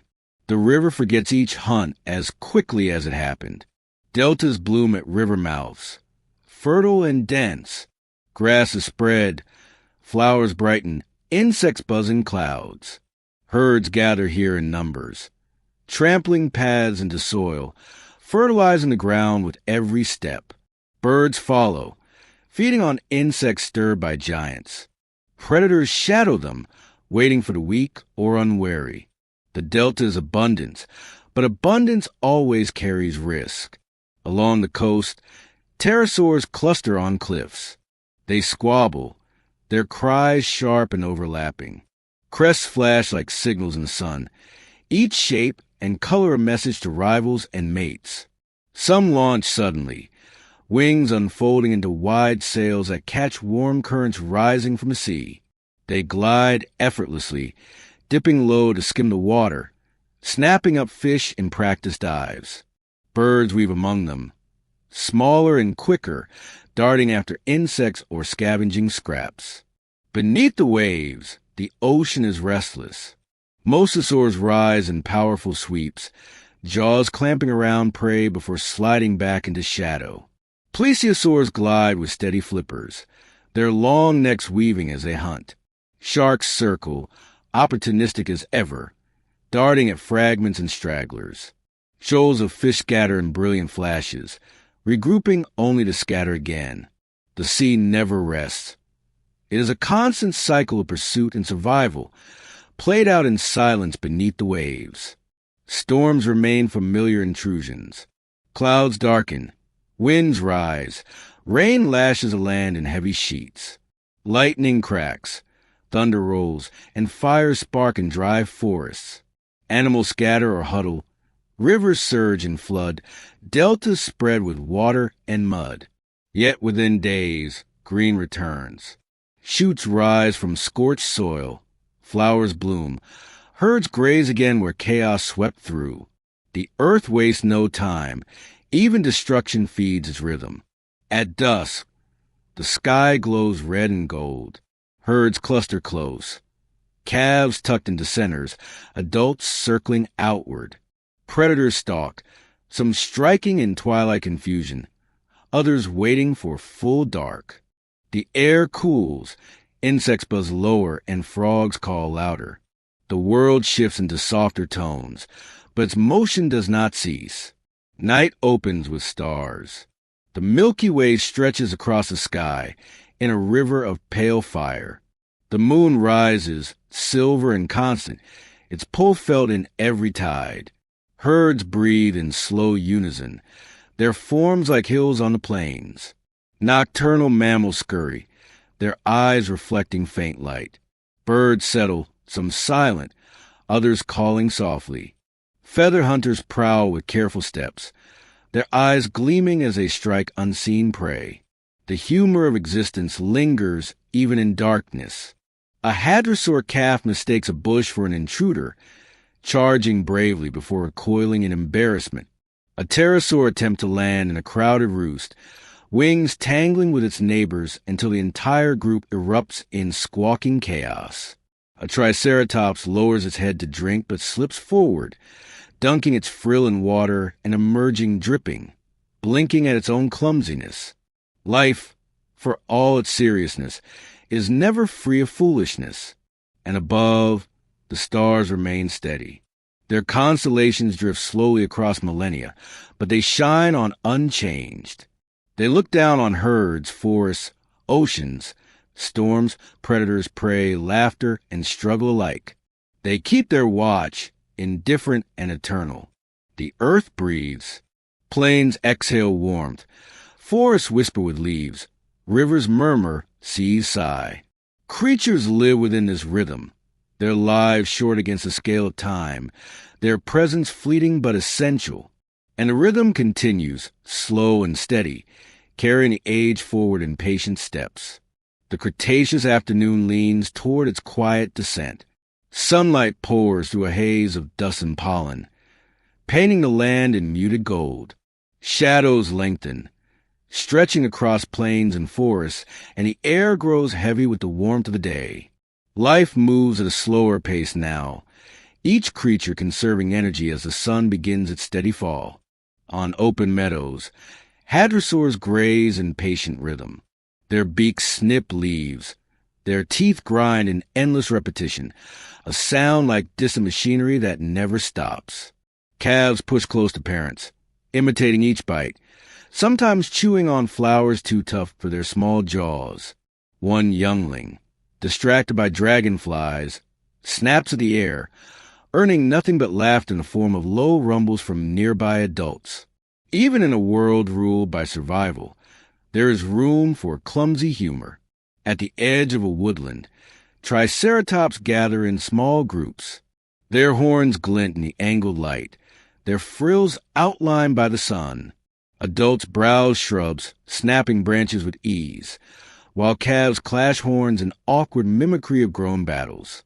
Their play is uneven, sometimes little more than pushing noses together until one topples sideways into the dust. Adults tolerate the noise, stepping slowly around their offspring, as though long-suffering but quietly proud. Within the forest, giant sauropods shift like living monuments. Titanosaurs move through canopy, their long necks sweeping in arcs that strip leaves from high branches. The sound of cracking follows their passage, the forest reshaping itself in their wake. Each step leaves deep impressions in soil, pools forming where rain will later collect. Smaller animals follow them closely, birds snapping up insects stirred from hiding, mammals scurrying after fallen seeds, reptiles sunning themselves on exposed patches of earth. A single giant reshapes the world for dozens of smaller neighbors, its life spilling benefits it never intended. Not far away, a tyrannosaur stalks the edge of the forest. It moves slowly, its breath measured, its steps deliberate. Its eyes focus on the meadows, where herds graze without noticing how close it has crept. The predator pauses often, lowering its massive head to sniff the ground, then lifting again to scan the horizon. It does not rush. Hunts succeed not through speed alone, but through patience, through waiting for the one mistake that will open a chance. For now, it watches, its hunger sharpened into stillness. In the shadows beneath ferns, smaller hunters play their own games. Dromaeosaurs slip between roots and shrubs, their feathers blending with dappled light. Their tails hold stiff, balancing each careful step. A rustle betrays a lizard, and one lunges, claws flashing, teeth snapping. The strike is fast, efficient, and silent, but not every attempt is so graceful. Another hunter leaps too early, colliding with a branch and tumbling into leaves, its feathers puffed in indignation as it scrambles back upright. Even skilled predators cannot escape the comedy of failed timing. The river nearby moves with steady confidence. Its surface glows with reflections of sky and tree, broken by the leaps of fish chasing insects. Frogs croak in thick chorus, their throats swelling in rhythm. Turtles line the banks, their shells gleaming in the last light of day. Crocodilians drift silently, only their eyes above water, their bodies motionless until opportunity strikes. Then the river erupts in splashes and foam, before silence folds back in, as though nothing had disturbed its calm. Farther downstream, the delta spreads wide with life. Grasses bend under evening winds. Flowers close their petals.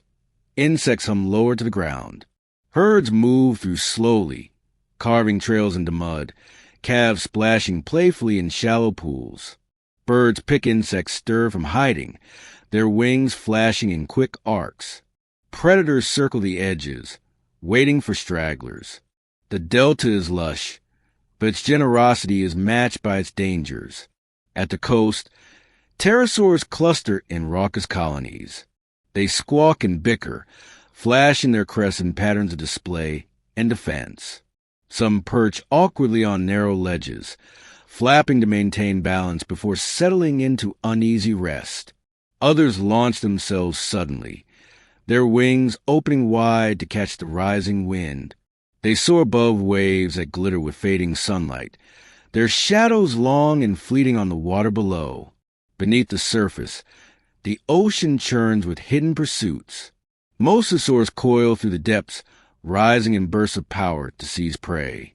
Their jaws snap shut with finality, their bodies sinking back into shadow. Plesiosaurs glide in contrast, weaving gracefully, their necks darting quickly to snatch fish. Sharks move among them, opportunists in every chase. Schools of fish scatter like spilled silver, regrouping only to scatter again. The sea is never idle, its stories endless, its silence deceptive. Storms roll in quickly. Clouds tower at the horizon, their edges catching the last glow of the sun. Winds sweep across plains, bending grasses and trees. Rain lashes the land in sudden torrents, rivers swelling, deltas spreading. Lightning strikes, fire flickers briefly, and thunder shakes the air.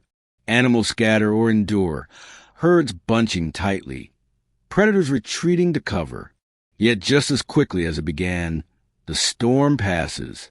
Skies clear, air freshens, and the land breathes green again within days. Dusk brings softer tones. The horizon glows red and orange, fading into violet. Herds gather close, their bodies forming circles of safety. Calves huddle within, adults encircling outward.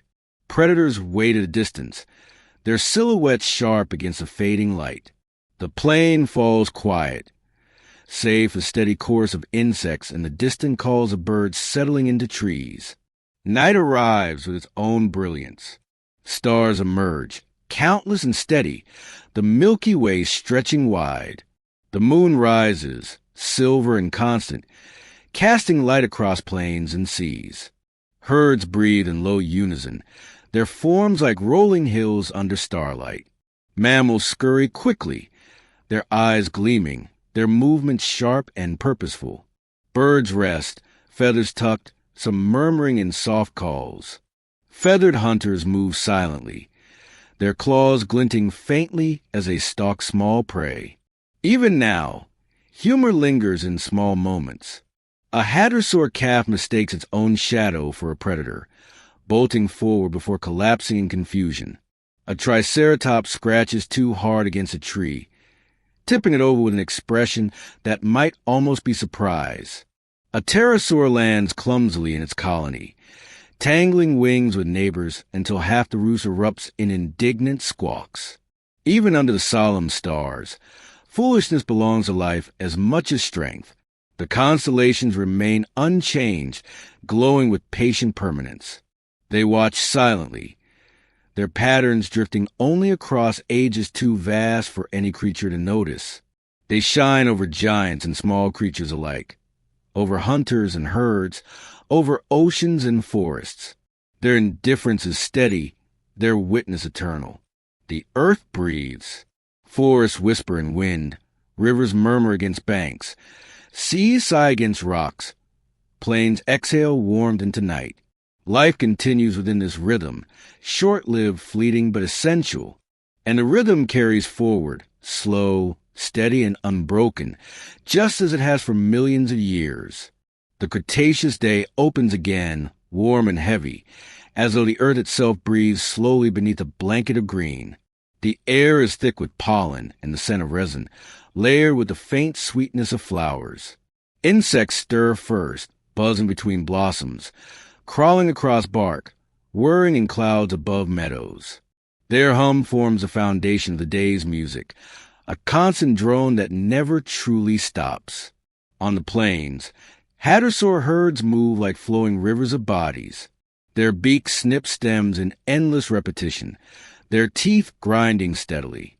The sound of feeding is constant, a background chorus that echoes across grasslands. Calves mimic clumsily, chewing with exaggerated effort, sometimes dropping more than they swallow. Adults nudge them gently, patient with mistakes. The herd shifts slowly across the plain, pressing forward as one, safety held in their numbers and unity.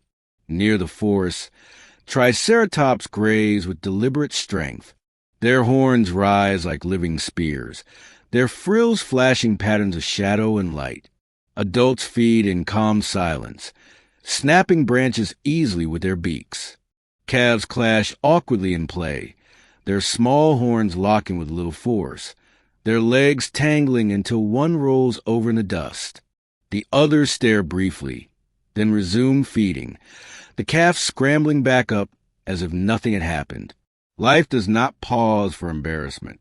Deep in the woods, sauropods sway above a canopy. Titanosaurs reach into treetops, stripping foliage in sweeping arcs. Branches crack, leaves rain down, and the ground trembles under their weight. Their passage opens light into the understory, feeding growth below and scattering seeds wide. Birds dart in their wake, snapping up insects stirred by the giants. Mammals follow cautiously, snatching at fallen fruits and seeds. A single sauropod creates a feast for dozens of smaller neighbors without even noticing. Predators linger, as they always do.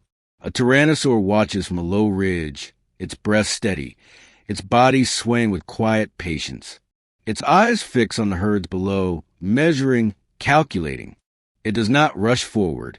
Energy is too precious to waste. Instead, it waits for hesitation, for weakness, for the one step that falters. The herds sense its gaze. They tighten together, calves press deeper into center.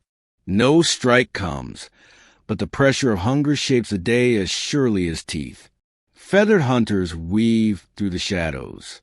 Dromaeosaurs move with tails stiff, claws sharp, feathers catching stray glints of sun. They dart after birds startled from branches, or mammals wandering too far from burrows. Their hunts are quick, flashes of motion that vanish into silence. Yet mistakes persist. One leaps for prey only to land in a patch of thorns, flapping indignantly as it pulls free. Another charges at rustling leaves, discovering only wind. Even sharp claws and keen eyes cannot banish clumsy comedy. Rivers cut to the land like silver threads. Their surfaces glimmer with light, broken by the leaps of fish chasing insects. Frogs croak in thick choruses, their voices rising and falling in waves. Turtles bask on banks, their shells gleaming. Crocodilians drift in silence, their eyes steady above the water, their bodies waiting. When they strike, the river erupts, jaws snapping, water spraying, before calm swallows the sound again. The river remembers nothing of the violence. It only flows on. At the river's end, deltas spread wide and fertile. Grasses bend in the wind. Flowers scatter color across the mud. Insects swarm in thick clouds. Herds gather in numbers, grazing on fresh growth. Their steps churn soil. Their droppings enrich the ground. Their bodies reshape the land. Birds follow, their wings flashing as they snatch insects stir from hiding. Predators shadow the gatherings, their patience sharpened by hunger. The delta is abundance, but abundance always tempts danger. The coastline hums with its own rhythm. Pterosaurs cluster in colonies, their calls sharp and overlapping. Their crests flash in patterns of color and shape messages to rivals and mates. Some launch suddenly, wings snapping open to catch the wind. They glide over waves that glitter under the sun, dipping low to skim fish before soaring again. Birds weave among them, smaller, quicker, scavenging scraps or darting after insects. Their cries and flaps merge into a chorus that echoes across cliffs and water. Beneath the waves, the ocean is never still. Mosasaurs sweep through depths, their bodies twisting with coiled power. They rise in sudden bursts, jaws clamping down on fish or turtles, then sink back into shadow. Plesiosaurs glide more smoothly, their necks weaving in arcs, their small heads darting with precision. Sharks circle, darting at scraps or chasing stragglers. Shoals of fish scatter in silver explosions, regrouping only to scatter again. The sea is a restless stage, its battles endless, its calm deceptive. Storms build often. Clouds rise at the horizon, their towers dark and immense. Winds whip across plains, bending trees and grasses. Rain falls in torrents, soaking the ground in minutes.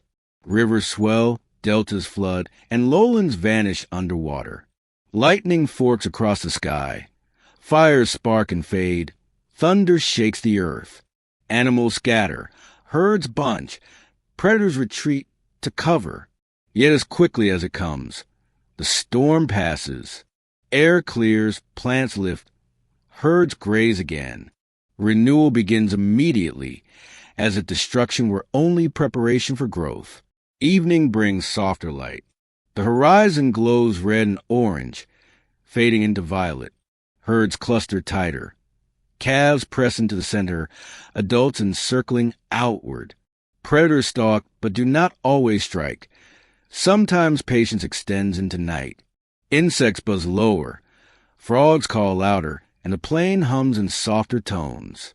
Night follows with brilliance. Stars emerge, countless and steady. The Milky Way stretches across the sky like a pale river of fire. The moon rises, silver and constant, pulling tides and casting shadows across land and sea. Herds breathe in low unison, their bodies forming hills against the dark. Mammals scurry with sharp purpose, their eyes glinting in starlight. Birds settle in branches, some murmuring softly, others silent. Feathered hunters move silently, their eyes glowing faintly, their steps deliberate as they stalk unseen prey. Humor does not leave with daylight. A hadrosaur calf mistakes a bush for a predator and charges bravely before stopping short, bewildered.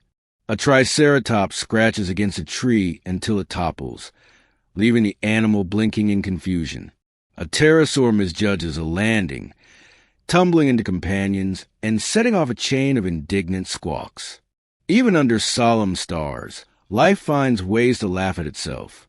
Above it all, constellations shine unchanged.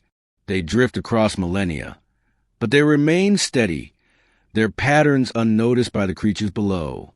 They shine on herds, predators, forests, seas, storms, laughter, and struggle alike. Their patience is infinite, their witness eternal. The earth exhales. Plains cool under night. Forests whisper in wind. Rivers murmur in darkness. Seas sigh against shore. Creatures move within this rhythm, each life a fleeting note in a song without end. And the song continues slow and steady, carrying the age forward in patient steps. The late Cretaceous sun stands high, pouring its heat across plains and forests. The air shimmers above open meadows, heavy with moisture, buzzing with insect life. Plants stretch in every direction, ferns carpeting the ground, conifers standing tall, flowering plants spreading color across the landscape. The earth feels full, almost crowded, with life in every niche, every corner. On the broad plains, herds of hadrosaurs graze in their endless rhythm. Their beaks snip stems with efficiency, their teeth grind tirelessly, and their tails sway in slow counterbalance. The herd moves like a tide, flowing across the grasslands without pause. Calves stumble after insects or splash in shallow pools, only to be nudged back into formation by patient adults. Their clumsy antics bring a strange softness to the herd's march, as though the giants tolerate humor within their solemn routines. Nearby, triceratops feed along the edges of wooded groves. Their frills glow faintly in the sun, horns rising like lances above the undergrowth. Calves practice clumsy clashes, horns knocking together in more noise and force. Some topple into shrubs, their pride bruised more than their bodies. Adults graze steadily, ignoring the chaos of youth. Their frills are more than armor. They are billboards of identity, patterns unique to each animal, silent signals of presence and strength. Farther in, sauropods bend trees as they feed. Titanosaurs sweep necks across the canopy, stripping branches in great arcs. The sound of cracking wood echoes through the forest, leaves showering down in bursts of green. Smaller creatures follow closely, feeding on the remnants. Birds flit among falling leaves, snapping up insects. Mammals dart out to grab seeds. Even beetles roll the dung of giants, recycling it into soil. Nothing is wasted. Every movement feeds another. Every life entangled in the slow machinery of the ecosystem. Predators shape the scene from the edges. A tyrannosaur moves along a ridge, its silhouette massive against the sky. It steps slowly, its breath heavy, its eyes locked on the herd below. The air shifts with its presence. Prey animals tighten together. Calves press inward. The predator does not strike. It waits, its patience sharpened into a weapon. Hunger guides it, but hunger also teaches restraint. In shadows, smaller hunters prowl. Dromaeosaurs weave silently between trees, tails stiff, feathers catching occasional glimmers of light. They strike quickly, claws flashing, jaws snapping on birds or mammals. Sometimes they succeed with precision. Other times, they fail spectacularly, slipping on wet leaves, misjudging leaps, colliding with roots. Their indignation is visible in feather ruffles and frustrated hisses, reminders that even skilled predators suffer clumsy moments. The rivers glisten under sunlight. Frogs line the banks, throats swelling in rhythmic croaks. Turtles bask on logs, their shells gleaming. Fish scatter in silver bursts beneath the surface. Crocodilians drift in silence, their bodies half submerged, their eyes unblinking. Hours pass without motion, until suddenly the water explodes, jaws snapping shut on unsuspecting prey. Then stillness again, as though nothing had broken the calm. The river forgets quickly. It only flows onward. At the delta, life multiplies. Floods bring rich soil, plants sprout in abundance, insects swarm in thick clouds. Herds gather in vast numbers, grazing on lush growth. Their movements churn the mud. Their droppings fertilize the soil. Their passage reshapes the land.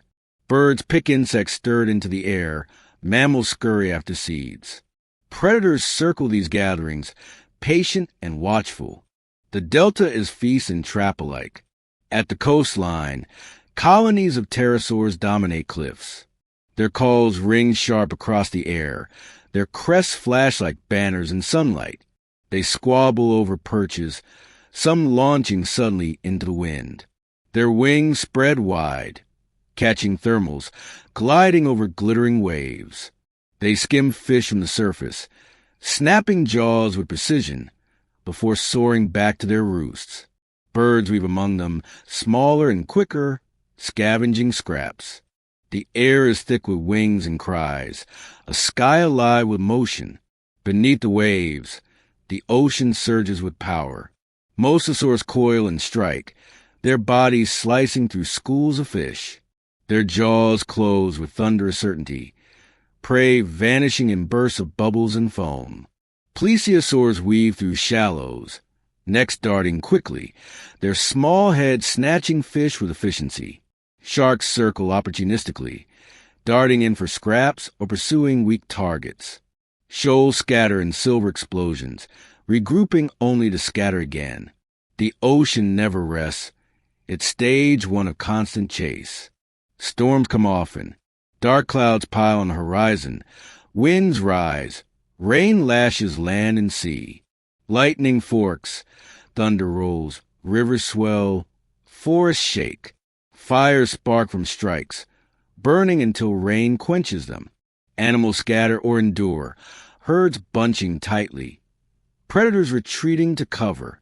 The land bends under the storm, then straightens again when skies clear. Shoots sprout, Flowers bloom, herds graze once more. Destruction and renewal are threads of the same fabric. Dusk cools the air. The horizon glows in red and orange, fading into soft blues. Herds gather tighter, calves pressed inward, adults circling. Predators stalk shadows, but many wait for deeper night. Insects buzz lower, frogs grow louder, and the land softens in tone. Night opens with brilliance. Stars emerge in countless numbers, the Milky Way stretching across the sky. The moon rises, silver and unwavering, pulling tides across distant coasts. Herds breathe in unison, their forms like hills under starlight. Mammals scurry and burst, their eyes glinting as they forage. Birds settle, some silent, some offering soft calls. Feathered hunters prowl in silence, their claws glinting faintly as they stalk unseen prey. Humor remains even here. A hadrosaur calf startles a firefly, bolting before realizing its error. A triceratops tips its frill into a stream, emerging dripping, its dignity dampened more than its body. A pterosaur tangles wings with a neighbor on landing, the colony erupting in indignant squawks. Even under solemn stars, the world retains its clumsy charm.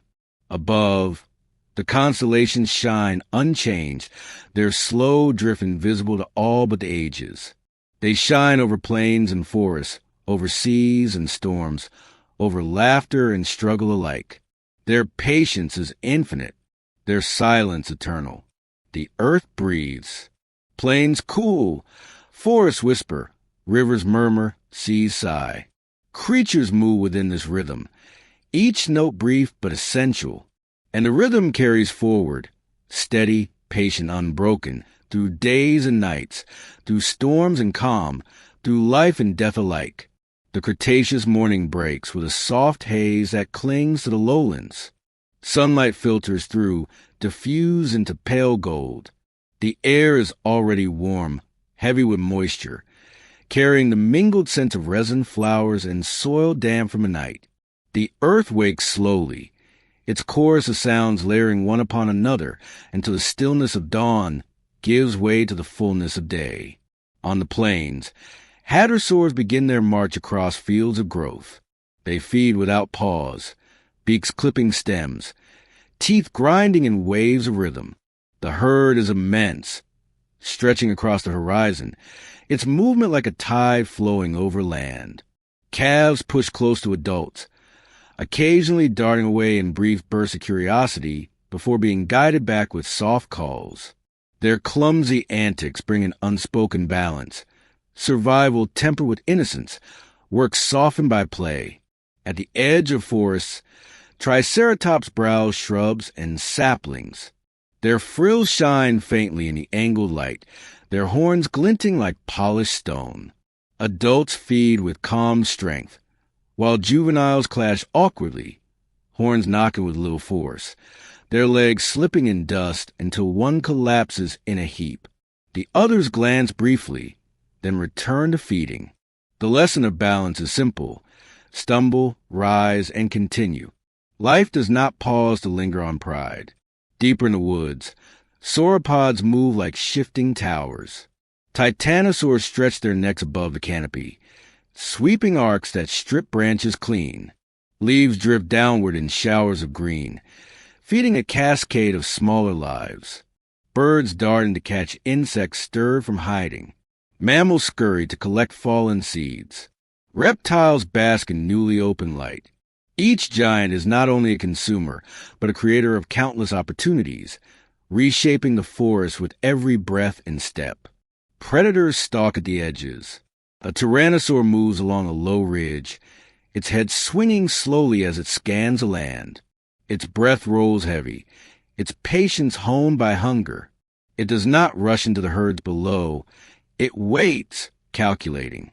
Prey animals sense its presence. Pressing closer together, horns and frills turn outward. The predator lingers, as much a shadow as a threat, its influence felt in every tightened circle of prey. Smaller hunters work differently. Dromaeosaurs glide through undergrowth, tail stiff, claws raised, feathers bristling in faint sunlight. They strike quickly at smaller prey, their hunts brief flashes of violence swallowed instantly by the forest. Their efficiency is undeniable, but their errors are frequent too. A leap mistimed leads to a tumble into thorns. A branch misjudged ends in a graceless crash. They rise, feathers ruffled, dignity intact only in their own persistence. Even hunters must suffer the humor of their failures. The river reflects the morning sky in ripples of silver and gold. Frogs line the banks, calling in steady pulses. Fish flash beneath the surface, scattering in bursts. Turtles bask in slow stillness, their shells gleaming. Crocodilians float half-submerged, their eyes above water, their patience unbroken. When they strike, the river explodes into sound and spray, then closes again into silence, forgetting the moment as if it never happened. Downstream, deltas bloom in abundance.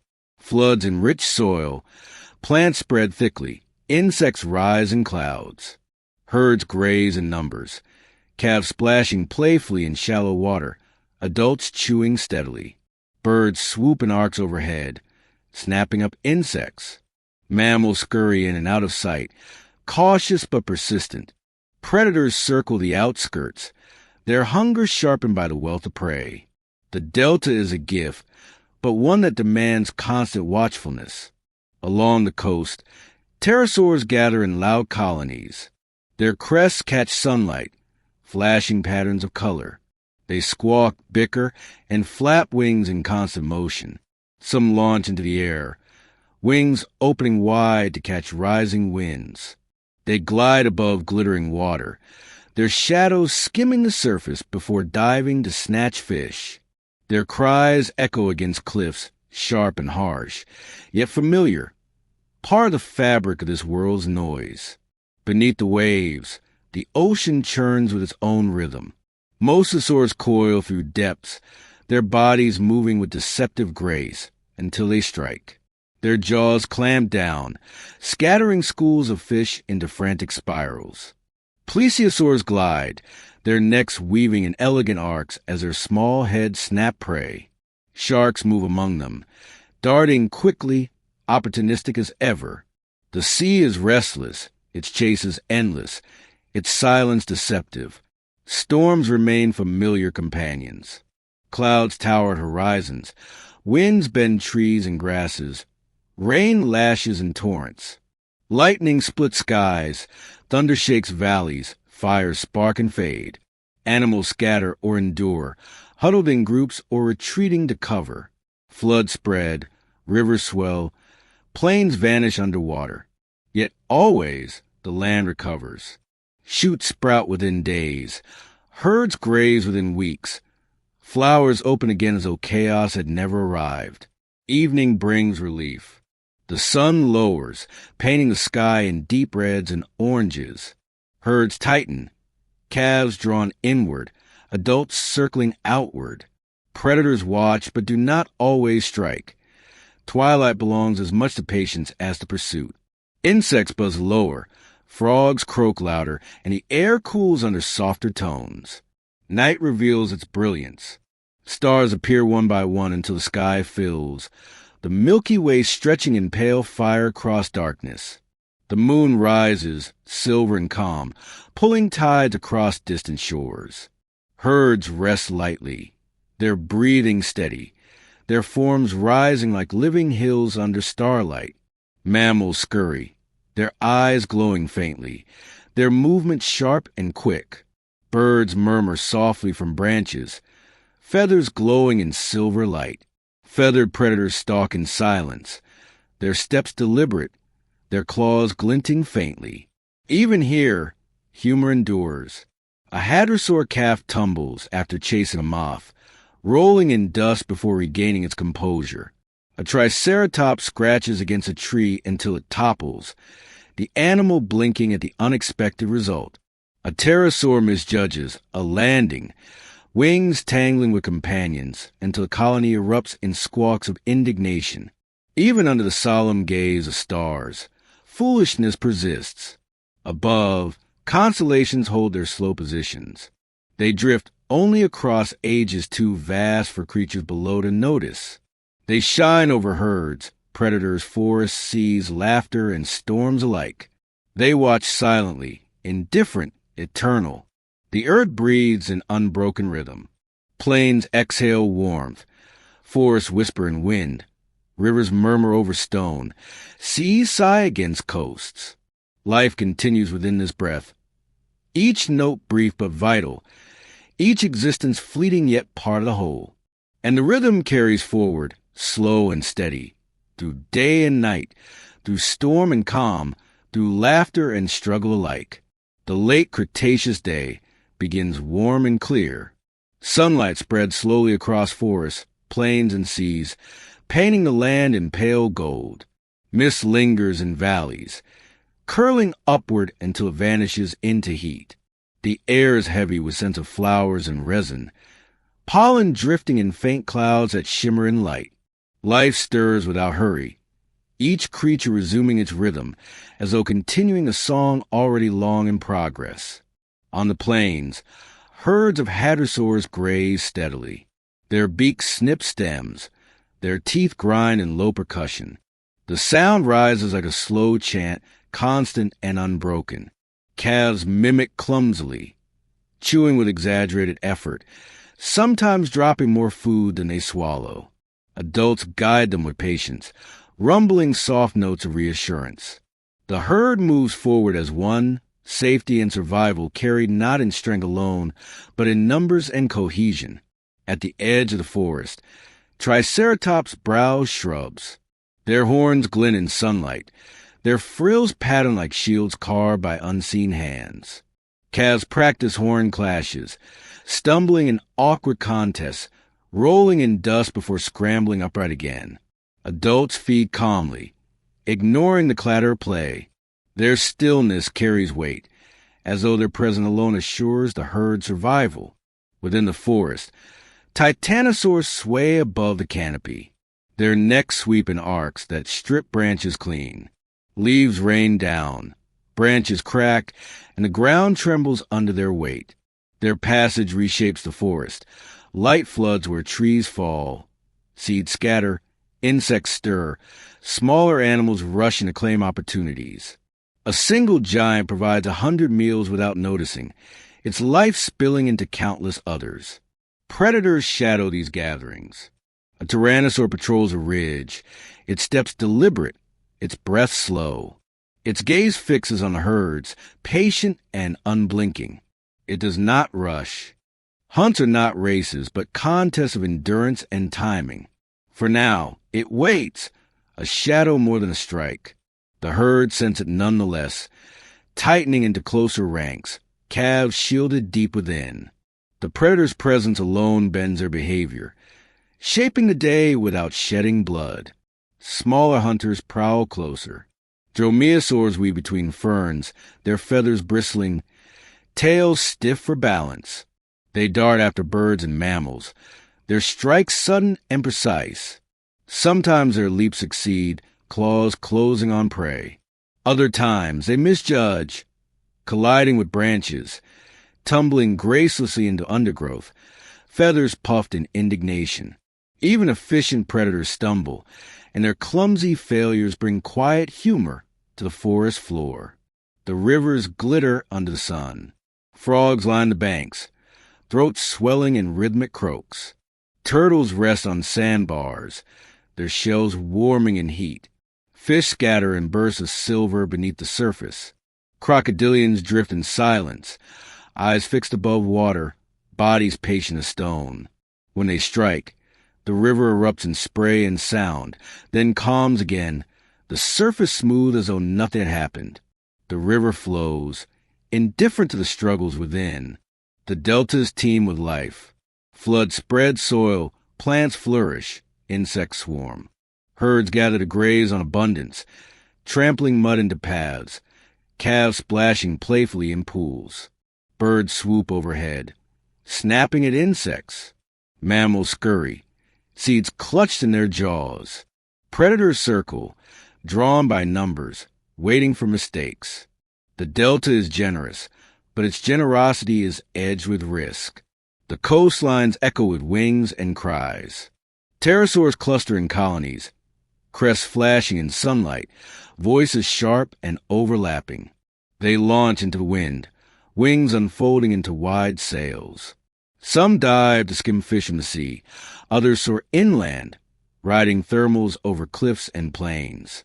Birds weave among them, smaller, quicker, scavenging scraps or chasing insects. The air is thick with motion, a sky alive with flaps and calls. Beneath the waves, the ocean pulses with hidden drama. Mosasaurs coil and strike, their jaws clamping down with unstoppable force. Plesiosaurs glide, necks weaving in arcs, small heads darting for prey.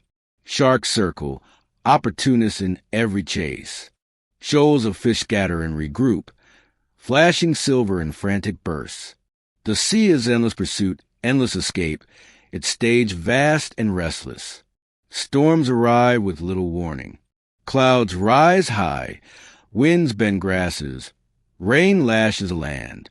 Lightning splits the sky, thunder shakes the ground, fires spark and fade.